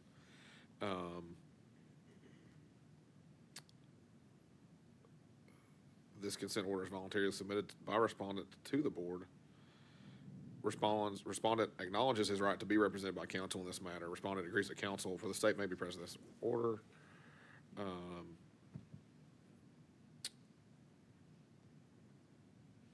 says respondent's reprimanded for embalming without proper authorization, and this was approved by the board on September 9th, 2011. What they didn't send us, or what we don't have, is anything that's your signature on that. I'm not questioning your character, but my issue is that if I had been reprimanded for something like that, I would remember it. I would feel like I would remember it. If you don't, it's okay. I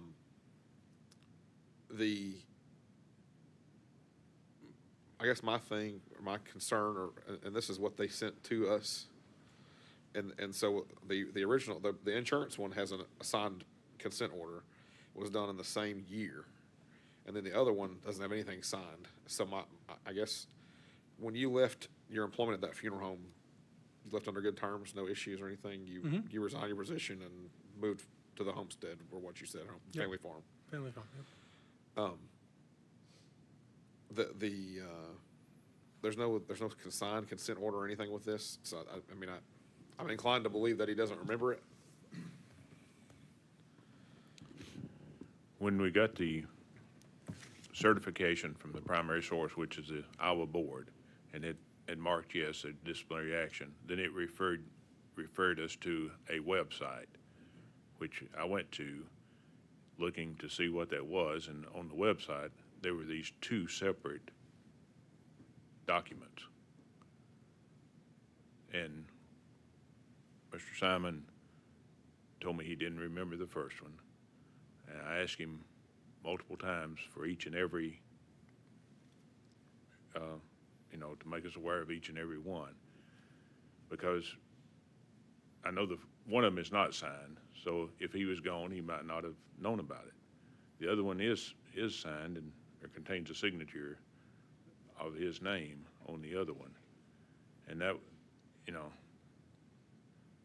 like Mr. Bryant said, it's up to the board to decide what you want to do, but that's what we found and that's why I couldn't administratively review it for consideration of approval, because of this previous disciplinary action, and that makes it for the board to make a decision. Yes, sir. So what does the annotated code state when applying? Yes, so I think the one that is at play here is 62-5-317A1. The board may refuse to grant or may suspend, revoke, or refuse to renew any license granted to any person under this chapter if, 1, the applicant for or holder of the license obtained the license by fraud or misrepresentation, either in the application for the license or in passing the examination for the license. Obviously, that latter clause does not apply. It's strictly for application of the license. And I think the situation that the board has to determine is it's not necessarily the conduct that's in the discipline. To Mr. Nash's point, the latter one from Mr. Simon's funeral director's license isn't signed. I would assume, again, that's starting page 13, because it appears to be similar to what we do for letters of warning. There's nothing that you're consenting to in a letter of warning. You're not agreeing to anything, so it does not require a signature, but it will still trigger, yes, there's been discipline, or no, there hasn't. And then, again, the one prior to that is the, on page 10, the signed consent order for Mr. Simon's sales agent registration. So it comes down to when Mr. Simon erroneously put no, and after follow-ups of, hey, we're getting information that says that should be yes, can you help us conflate that?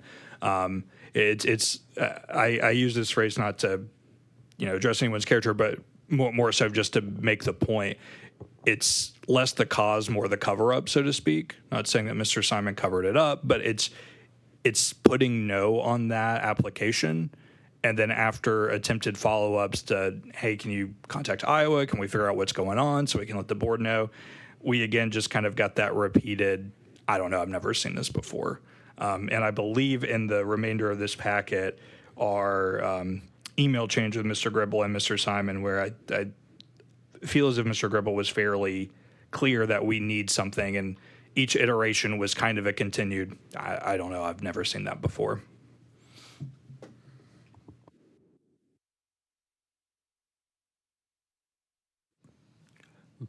Board members, any more questions for Mr. Simon or legal or comments?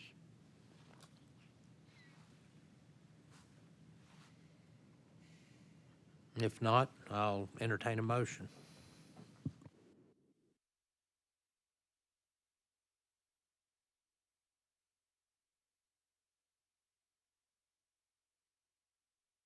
I make a motion at this time we deny the application for licensure in the state of Tennessee. We have a motion on the floor by Mr. Wheeler to deny the application. Is there a second to that?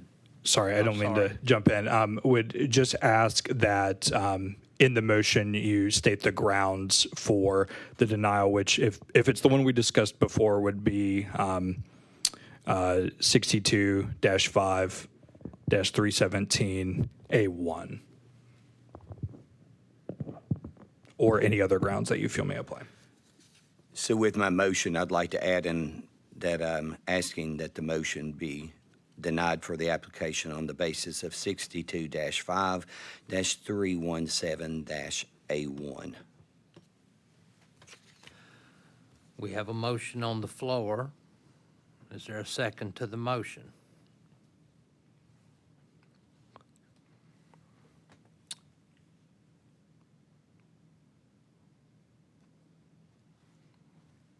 The chair not hearing a second to the motion to deny fails. We'll go back to offering a motion on the floor. Mr. Simon, I'm gonna make a motion that we approve your license, but I'm gonna say this with my motion, that you've sat through this meeting, you've heard everything that we've talked about today, and the state of Tennessee takes, we as a board in our state, we take very seriously the laws and rules and regulations of this state, and I believe that Iowa probably does the same. So I guess that I ask that with us if this is approved, please abide by these laws, and please when you are practicing this state, please keep those things in mind. I do make a motion to approve the application. We have a motion by Mr. Nash to approve funeral director's license by reciprocity. Do we have a second? Second. We have a second by Mr. Naylor. All in favor, please respond in the affirmative. Aye. Aye. Any opposed? No. One no. The ayes have it. Mr. Simon, congratulations, and we all reiterate what Mr. Nash said. You were able to sit in here for an hour and a half. We try to do what's best for the board and the public and our funeral directors, so we're counting on you to not be seen here unless you're visiting. Have a good day, sir. Thank you. Thank you. Ms. Bohannon, was that the last individual and no establishments to come before the board? Yes, sir. We will move to new business. Mr. Gribble, will you be the one starting that? Mr. Bryant will take care of that one. Mr. Bryant, trying to give you a break. I'll talk. No, it's usually a bad day when you're hearing from your attorney this much, but so just wanted to provide an update for you all. I believe it was the June meeting where we ran the fee increases by you all, showed you all the red line of what that would look like. There's a document on your iPads, notice of rulemaking hearing, 7037 red line on page 3 that starts that. And what this is, it's moving along. It's actually going very quickly. I would give a shout out to everyone in our department who has worked really hard to get this moving along very fast for rulemaking.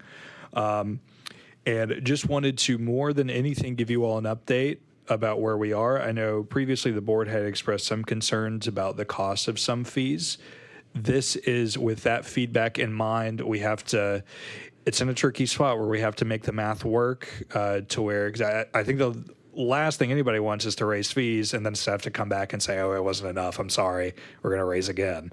So this is taking in mind what the board had mentioned at the previous meeting on this, implemented as much of that as possible, while still making the math work for the finances of the board. So specifically wants to point out previously under Rule 0660-03-.01 for student and apprentice registration, there was not an increase there. That has been increased from $50 to $100 for students, apprentice funeral directors, and apprentice embalmers, which helped us give relief elsewhere. Specifically in licenses under 0660-03-.03, for funeral director and embalmer, those currently are $235. I think in the first draft, those were $425. And we've been able to reduce those down to $375. Likewise, in the section below that, renewals, 0.04, that is also reflected, that new $375 number, renewals for funeral directors and embalmers, $375 rather than the earlier $425. Likewise, that has also been reflected in reciprocal license, which is Rule 0660-03.05, first one there at the top of page 4. That has been made consistent. Likewise, so reciprocal licenses won't be paying more than the combined fee of those.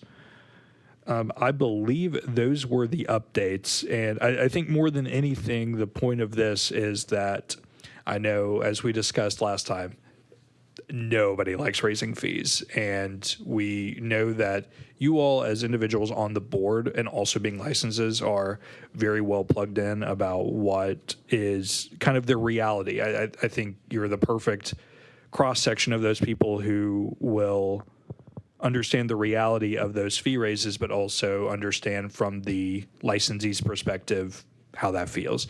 So more than anything, we just wanted to provide that update on you, to you rather, and let you know that we kind of heard your concerns at the previous discussion and tried to implement those as much as we possibly could. The next step for the board would be, there are a few more steps it's got to go through before we would do the rulemaking hearing.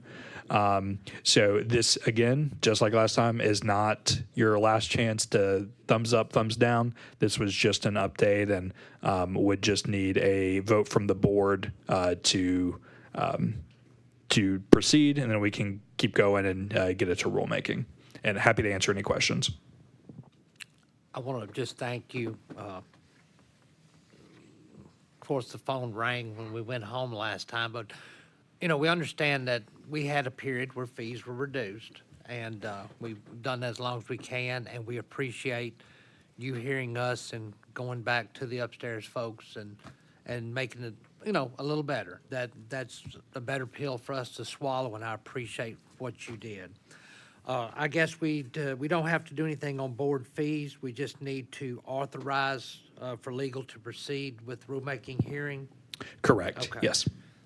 Motion's on the floor, gentlemen and ladies. So move. Second. Have a motion by Mr. Wheeler, a second by Mr. Nash to authorize legal to proceed with the rulemaking package. Is that sum that up, Mr. Bryant? Yes, it does. Okay. All in favor respond by saying aye. Aye. Any opposed? Motion carries. All right, next, Mr. Bryant, I'm assuming. Sunshine Law presentation training? Yes. Yes. Okay. And then, Lisa, do we have that where we can project it?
Mr. Gribbler, Mr. Bryant, just real quick, I don't know how long that's gonna take. I don't wanna mess anything up. Would it be improper to call for just a short recess for a couple of us to be Sure. excused, come back? Yeah, Do I need absolutely. to formally do that, or can we just pause while we're looking? We can do that. Just keep in mind, when you pause, everything's still running, so no discussions on anything. Just go do what you need to do and come back. This will be a good test of exactly what we're about to talk about. So. Thank you, sir. Okay, I'll call the meeting back to order. I think everyone is back in the room, and turn it back over to Mr. Bryant. All right. So we have up here projected a copy of the meeting as well. This is just a refresher on Open Meetings Act, public records, regulatory boards, and for commissions. So if you could skip to the next slide, please. So the main thing that this presentation deals with, and I feel bad for Miss Allen, who just got this a few weeks ago with her board member orientation.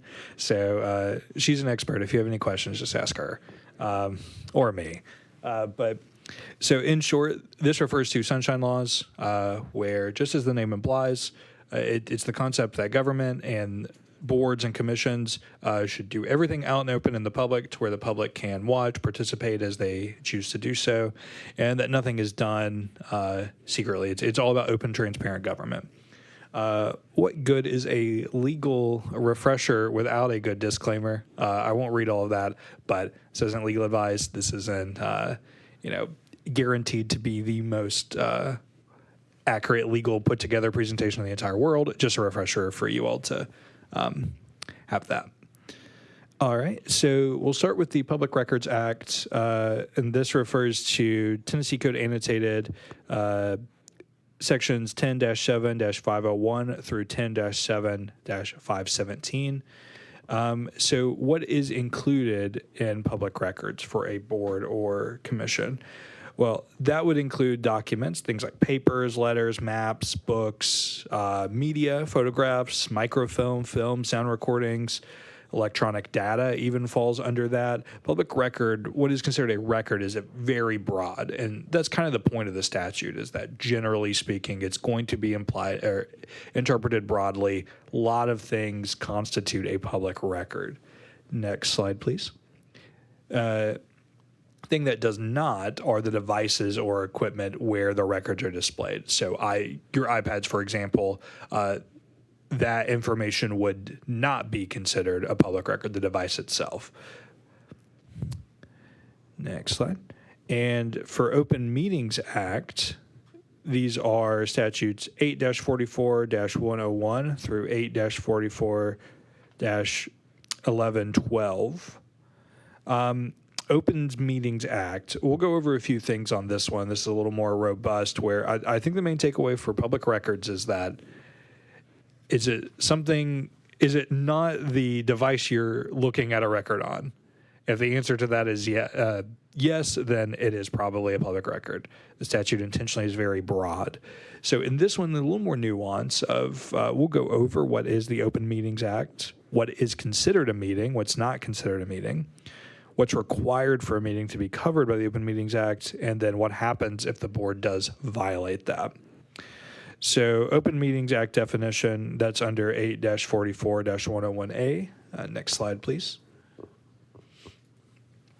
And so the General Assembly hereby declares it to be the policy of the state that the formation of public policy and decisions is public business, not to be conducted in secret. Next slide. Under 101B, it says this part shall not be construed to limit any of the rights or the privileges contained in Article 1, the Constitution of Tennessee. Gets a little more complicated there, but I think generally speaking, the best way to sum it up, next slide, please, is the Open Meetings Act has a goal to promote openness, accountability in government to protect the public's interest. So just like the Public Records Act, what is considered to be an open meeting is also interpreted broadly. Because with the goal being to loop the general public in as much as possible, we're always going to side on being able to do that. Next slide. Oh, you're already there. So application 8-44-102A. All meetings of any governing body are declared to be public meetings, open to the public at all times, except as provided by the Constitution of Tennessee. So next slide. Getting into what is a governing body. So we know that open meetings, based on that definition we just read, are when a governing body gets together. So what is a governing body? 102B1A says that a governing body means the members of any public body which consist of 2 or more members with the authority to make decisions for or recommendations to a public body on policy or administration. Shortcut is that Open Meetings Act applies to all boards and commissions, funeral board included. So Open Meetings Act, anytime we're doing board business, will apply. So applies to every meeting of a board or commission. So as we continue to work our way through this legal web of definitions, we've talked about a governing body, which shortcut is that this board is a governing body. So what is a meeting? A meeting is the convening of a governing body, like this board, or of a public body for which a quorum is required in order to make a decision or to deliberate towards a decision on any matter. Next slide. And maybe it might be more helpful to think about what is not a meeting. That would not include an on-site inspection of any project or program. Inspectors cannot, in conjunction with the inspection, deliberate towards a decision. So an inspector going out wouldn't sit and deliberate on a legal report or an application or anything like that. So it would not fall under the definition of a governing body nor of a meeting. Next slide. Oh, you're already there. Okay. No, you're okay. So further, what is not a meeting? A meeting does not include a chance meeting of 2 or more members of a public body. So the example I always get, if you run into each other at Whole Foods or Publix or something, that's not a meeting. You're allowed to conduct your daily normal lives without fear of running into each other and automatically having a meeting take place. But where you do run into trouble is that no such chance meetings or informal assemblages can be used to decide or deliberate public business.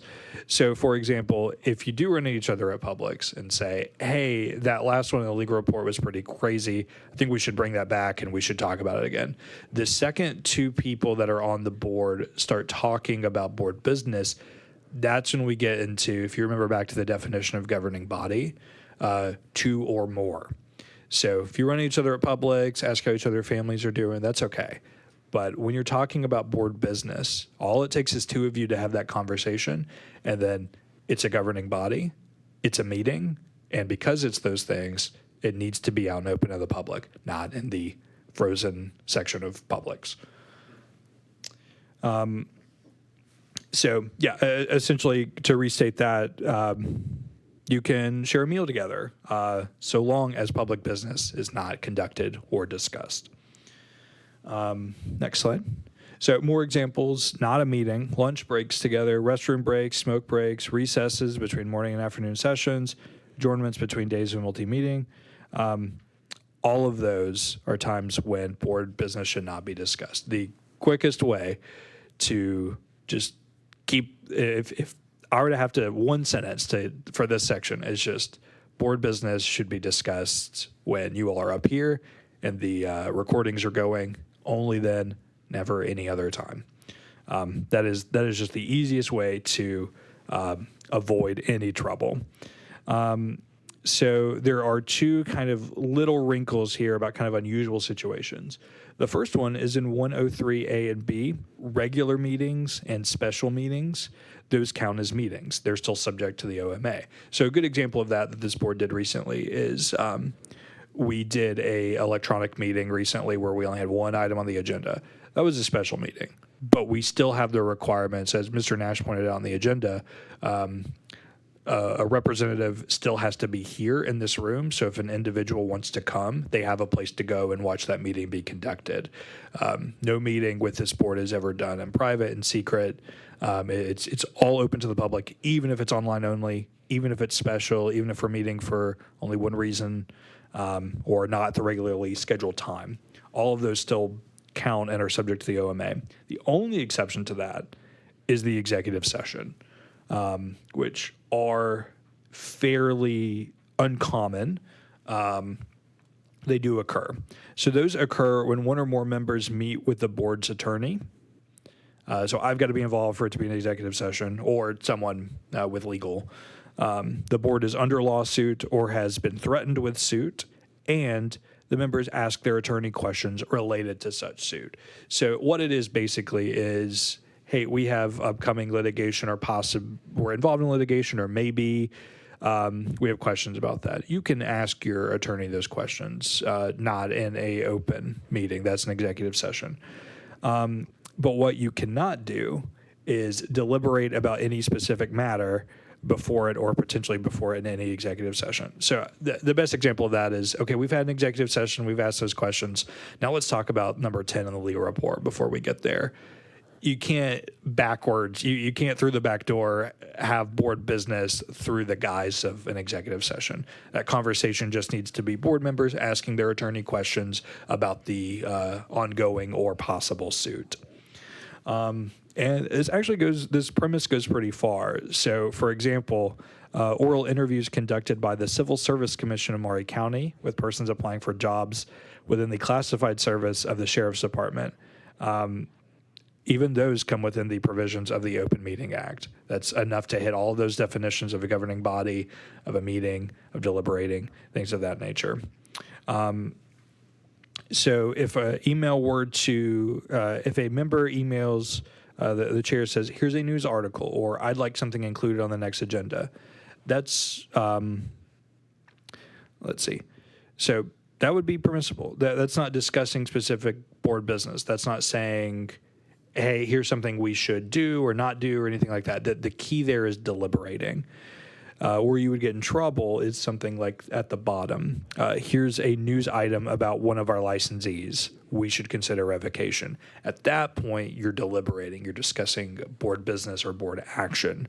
On on this slide, commissions council, if you email me or the board's counsel or anyone in legal, I have a question about the legal consequences of something the board has done. That would be okay. We're not deliberating. We're not taking action. Not, I have taken an action as a board member. Somebody's upset. That, again, is getting into action taken, deliberation, something that has been done. So if a member emails another board member, if you send an email or pick up the phone to call another board member, that would not be considered a chance meeting. You're not just bumping into each other. I will say you can, under the interpretation of this, you can call each other, just talk, have a catch up, see how you're doing. But even if you don't discuss board business, it does give a strong appearance of impropriety. And I would say lawyers, as trying to protect you all as much as possible, would even caution against direct communication like that, of calling or emailing each other, because it does give the appearance of discussing board business, even if you don't. So you just have to be careful, because it's very easy to fall backwards into that, even unintentionally. So in open meetings, this has been a more recent update. And this is actually interesting because I don't think most boards and commissions have had an opportunity to do this yet, but we have. So you all are already familiar with this. If a member or members cannot attend a meeting in person, the absent member may participate electronically, but all votes must be roll call votes. That way, it's just increased transparency. I think the best example of when we did our first step of rulemaking hearing. I know we did not have enough for a physical quorum, but we had a few board members that were able to jump in online electronically, and through that we were able to get a quorum to move forward. The reason for the roll call votes is so that a member of the public knows who's speaking, knows who's voting yes or no or anything to that degree. It's just, again, under the goal of open and transparent government, that members just identify themselves when voting, and that's why we do roll call for electronic. Let's see. Okay, and then we talked about this just a little bit already, but if one or more members cannot attend a meeting in person, under 8-44-108G, a member of the governing body participating in a meeting by electronic means of communication is considered physically present at the meeting for purposes of voting and for purposes of establishing a quorum. That's an update, and I think it's very helpful because it reflects kind of the modern reality of kind of getting a quorum together at certain meetings. 108D says a governing body shall meet with a quorum physically present no less than once per calendar year. If more than 2 consecutive calendar years elapse without a physical quorum, governing body shall send a report to the Secretary of State. That's not an issue. We do a good job of being able to meet in quorum, but it's a great update to have in our back pocket, that if we ever need to meet electronically for whatever reason, or if some are able to meet in person and others electronically, we can still hit the quorum required. And again, I think we're one of the few, if not only since this has gone in, that we've been able to already take advantage of that. So, I think the key thing is that the Open Meetings Act is construed most favorably to the public. It's all-encompassing, applies to every meeting of a governing body, except what their statute has, on its face excludes its application. So they're going to construe it broadly. They're going to construe it in most favorable way to the public as to what is considered a Open Meetings Act. So the public has the right to attend, observe, make comment at any of the meetings. Public comment is permitted at each meeting and is limited to items listed on the agenda. That's the key, where it has to be something we've discussed during this meeting. It can't just be about, off in left field. But so long as it's about what is pertaining to items listed on the agenda, they have the right to come watch, to speak, to issue comment, and be involved. So the providing notice of a meeting, whether we give the general public a good enough heads up that there is a meeting. That's why we always, when we get to the end of a calendar year, we set the date of each board meeting for that year in advance. And some things may have to be moved or canceled or changed at the time, but we do provide that notice. And there is a three-pronged test to whether the notice is adequate. Did you notify them in a reasonable way? Did you do it sufficiently? And then did you post it? So can run through these pretty quickly, but the first one, the contents of the notice must reasonably describe the purpose of the meeting or the proposed action to be taken. We provide, essentially a summary of what entails a funeral board, so they're aware. You can't just put, oh, we're meeting at this day, and then just leave it at that and nothing else. You do have to give them a heads up of the purpose of the meeting. For notice, it must be posted at a time sufficiently in advance of the actual meeting to give them an opportunity and become aware of it so they can attend. So again, we do this in bulk and gives them plenty of heads up. If we were to post a notice that we're going to have another meeting tomorrow and we post that at 8 p.m. tonight, probably not sufficient enough time for a member of the public to sufficiently be made aware of that meeting. And then finally, it must be posted in a location where a member of the community could become aware of such notice. I was made aware that this used to say 3 usual methods: internet, newspaper, and bill posting. Someone on another commission said that you would essentially kind of just put the notice like outside of your door and people would catch it walking by, which seems crazy to me. But so we've updated that to, this could probably say one method, to be honest. But we do post those well in advance, internet wise.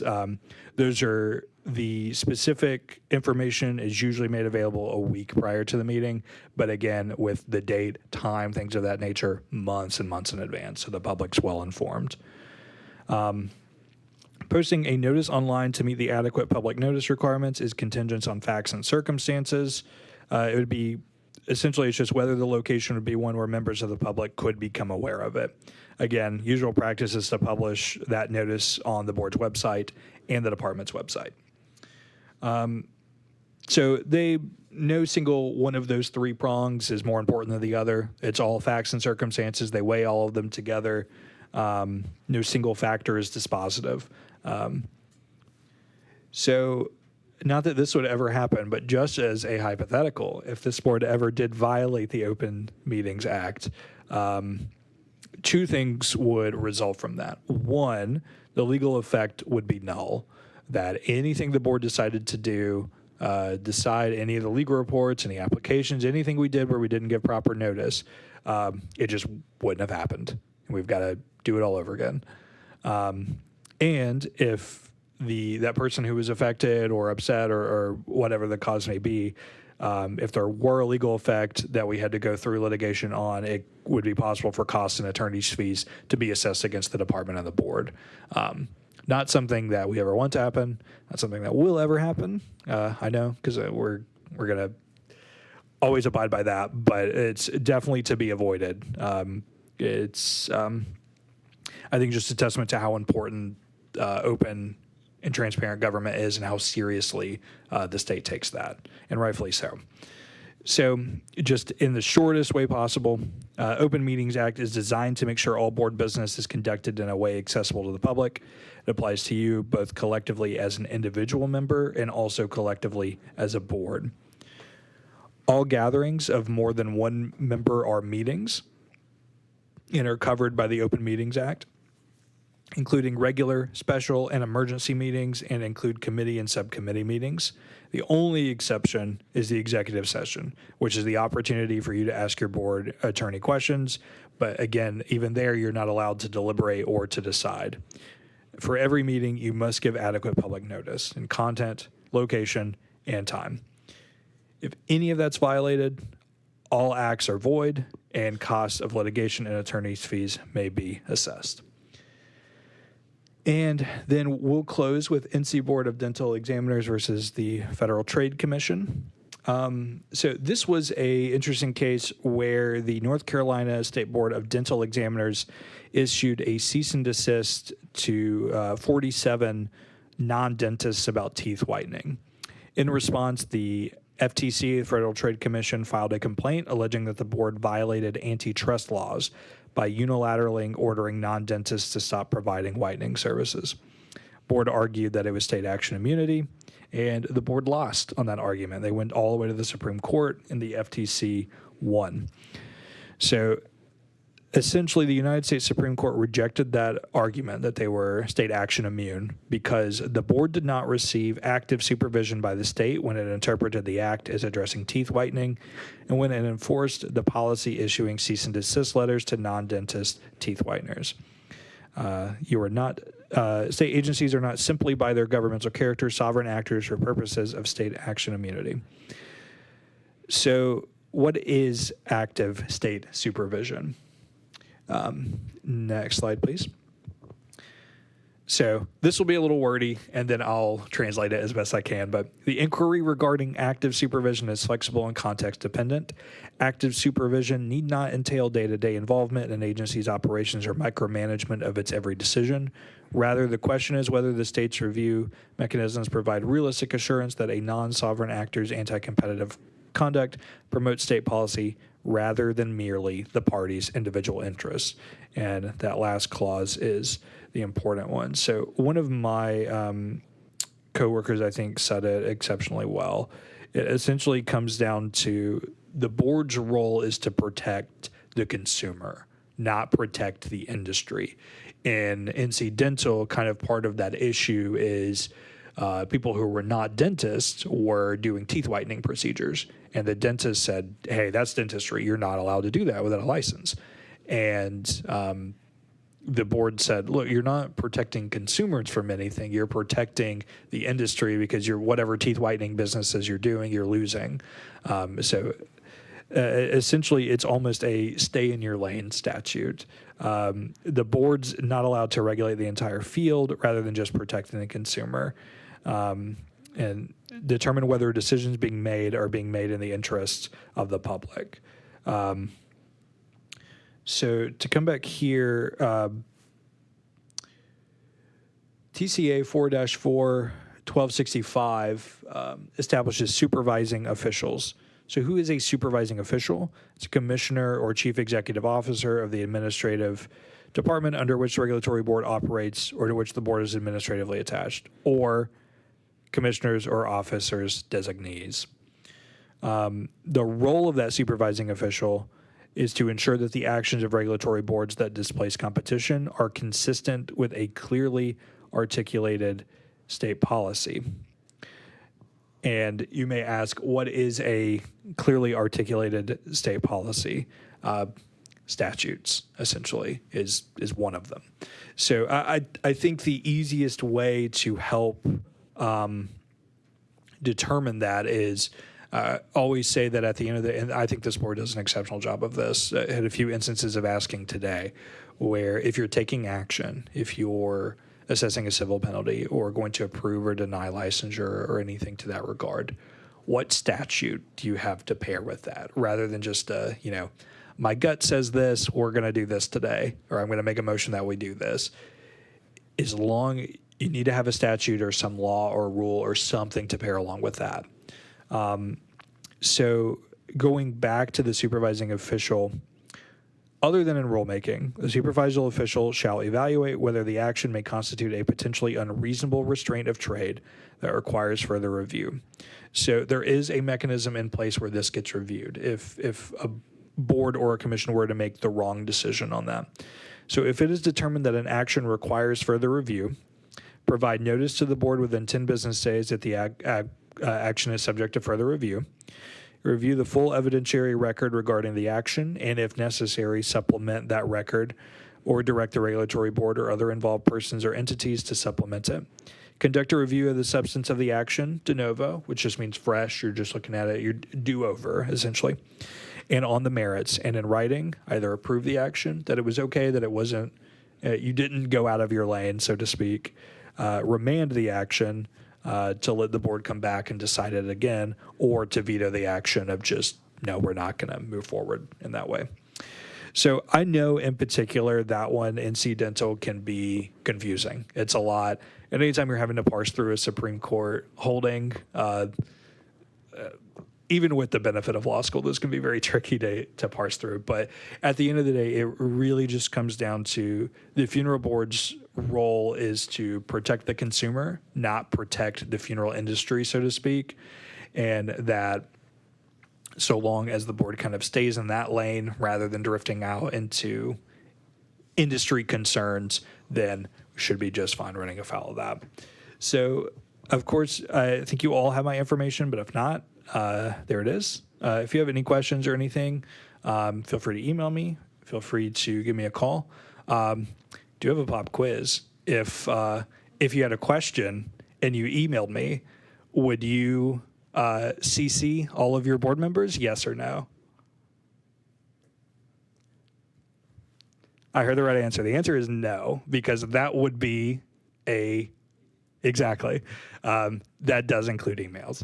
So you do have to be careful about that. That's why if anything ever comes out, usually board members are always BCC'd. You get it, but you never see each other, never interact with each other. That does not constitute a meeting. So yes, any questions, email me. Only you, no CCing. And also feel free to call. Happy to answer any questions on these. But I do think at the end of the day, as long as those, nutshells are taken into consideration, then should be just fine in all this. Yes. Oh, if you could, sorry. So I'm sure there's a cost issue and there's other factors into it, but I wonder why, not just our board, but other boards with emails, why we wouldn't have a state email account because of things like this. Yeah, I'm not sure. I don't know if it's a kind of an IT thing of where it would, because I guess if your tenure on the board is 4 years and then you roll off, what happens to that email? Sure. Do you still have access? Does someone forget to turn the access off and then you accidentally get something that you shouldn't? I think if I were to guess, that's probably why. And I also know, too, just the time and resource of it. I remember my first summer of law school, I interned for a workers' comp judge, which is admin law. And they told me on my first day that we're a little slow, but we'll get you an ID badge. You can swipe yourself in and out, and you'll be good. And by the time they had done, I think, the second step of a 10-step process, my 3 months was already over. So it's probably a combination of resources, timing, and just not to open the door of something bad happening if when a board member rotated off, if they still got emails they weren't supposed to. Sure. Thank you. Is there any action that needs to be taken on that presentation? Nope, none at all. Just a refresher on all of that. Thank you. All right. Who is speaking on the international conference? I'll speak about Okay. that, Mr. President. Thank you, Mr. Gribble. We received communication from the International Conference of Funeral Service Examining Boards regarding their annual meeting in Louisville, Kentucky on February 24 through 26 of 2026.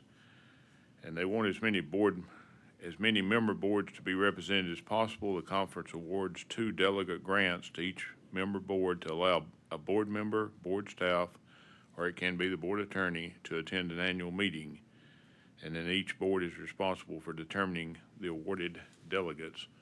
So the board would need to select up to 2 people to do that. And just a little refresher, once you make the selection, then we do documentation. It has to be reviewed and approved by administration. Just the board merely selecting 2 doesn't mean it's automatic. But then also the ones that are selected, there's some forms and guidelines from the conference that have to be complied with as well in a timely manner in order for the person to get reimbursed for their travel. Again, that's February 24th through 26th of 2026 in Louisville, Kentucky. I don't know what the time frame is on that. I know we're not meeting in November, but I guess anyone, we can start with that expressed interest that would like to attend. We can't send all of them. Mr. Gribble, so if the, could we pay our own way if we needed, if we needed to, as board members? I would assume so. I don't know if we have to get any kind of approval by administration to do that or not. I would assume not, but that's, you know, what happens when you assume. Sometimes you assume the wrong thing. So if somebody's interested in doing it on their own, then I just need to check with administration and make sure that's fine. I would love to attend, but the same thing happened last year. I have a conference I always go to right after that. And so I don't know if I can I wouldn't want to take the grant and not be able to go and prohibit somebody else from going.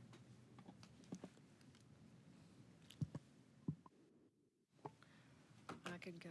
I'm gonna say that really quietly. And I can go also. Yeah. Okay. I've said, any other? Okay. I guess we'll entertain a motion for Mr. Wheeler and Miss Allen to attend or to apply to attend the conference. And if anything comes up with either one of you and you can, if you'd let the board know so we can maybe get that spot filled in. So motion on the floor. I'll make that motion. Do I have a second? I have a second by Mr. Naylor. All in favor, respond by saying aye. Any opposed? All right, motion carries. Congratulations, you two. And Mr. President, if any of the board members decide they want to go on their own and pay their own way, send an email to me and let me double check them.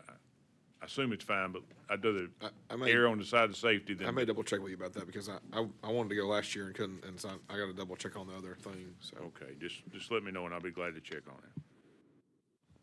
Say, that take care of that, Mr. Gribble. All right.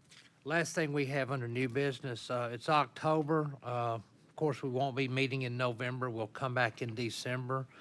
Anyone that would like to express interest in any 2026 board leadership roles, we can do so now. And in December, we can nominate and vote if we have to.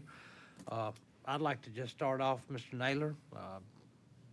Would you be interested in serving as president for the next term? Yes. Then I will gladly nominate you when that time comes. Appreciate you sitting next to me and helping out when I couldn't be here, and do a great job as always. I would like to express interest in serving as vice president. All right, Mr. Nash, expressing interest as vice president. And I don't want to jump the gun, but I think the best way to get your feet wet is the CEU liaison. All you have to do is keep your phone on 24 hours a day and respond to Miss Lisa and learn how to sign on your phone. But I think we've all been there, but if you would just express any interest in that, I think you would do a great job, especially being here close. Thank you. Yes, yes. Anyone else express any roles for? Okay. Well, like I said, we'll bring those up and we'll make the nominations and do that at the next meeting. Somebody say, I'm sorry? Oh, We're just babbling. oh, I'm sorry. It's getting late. I know.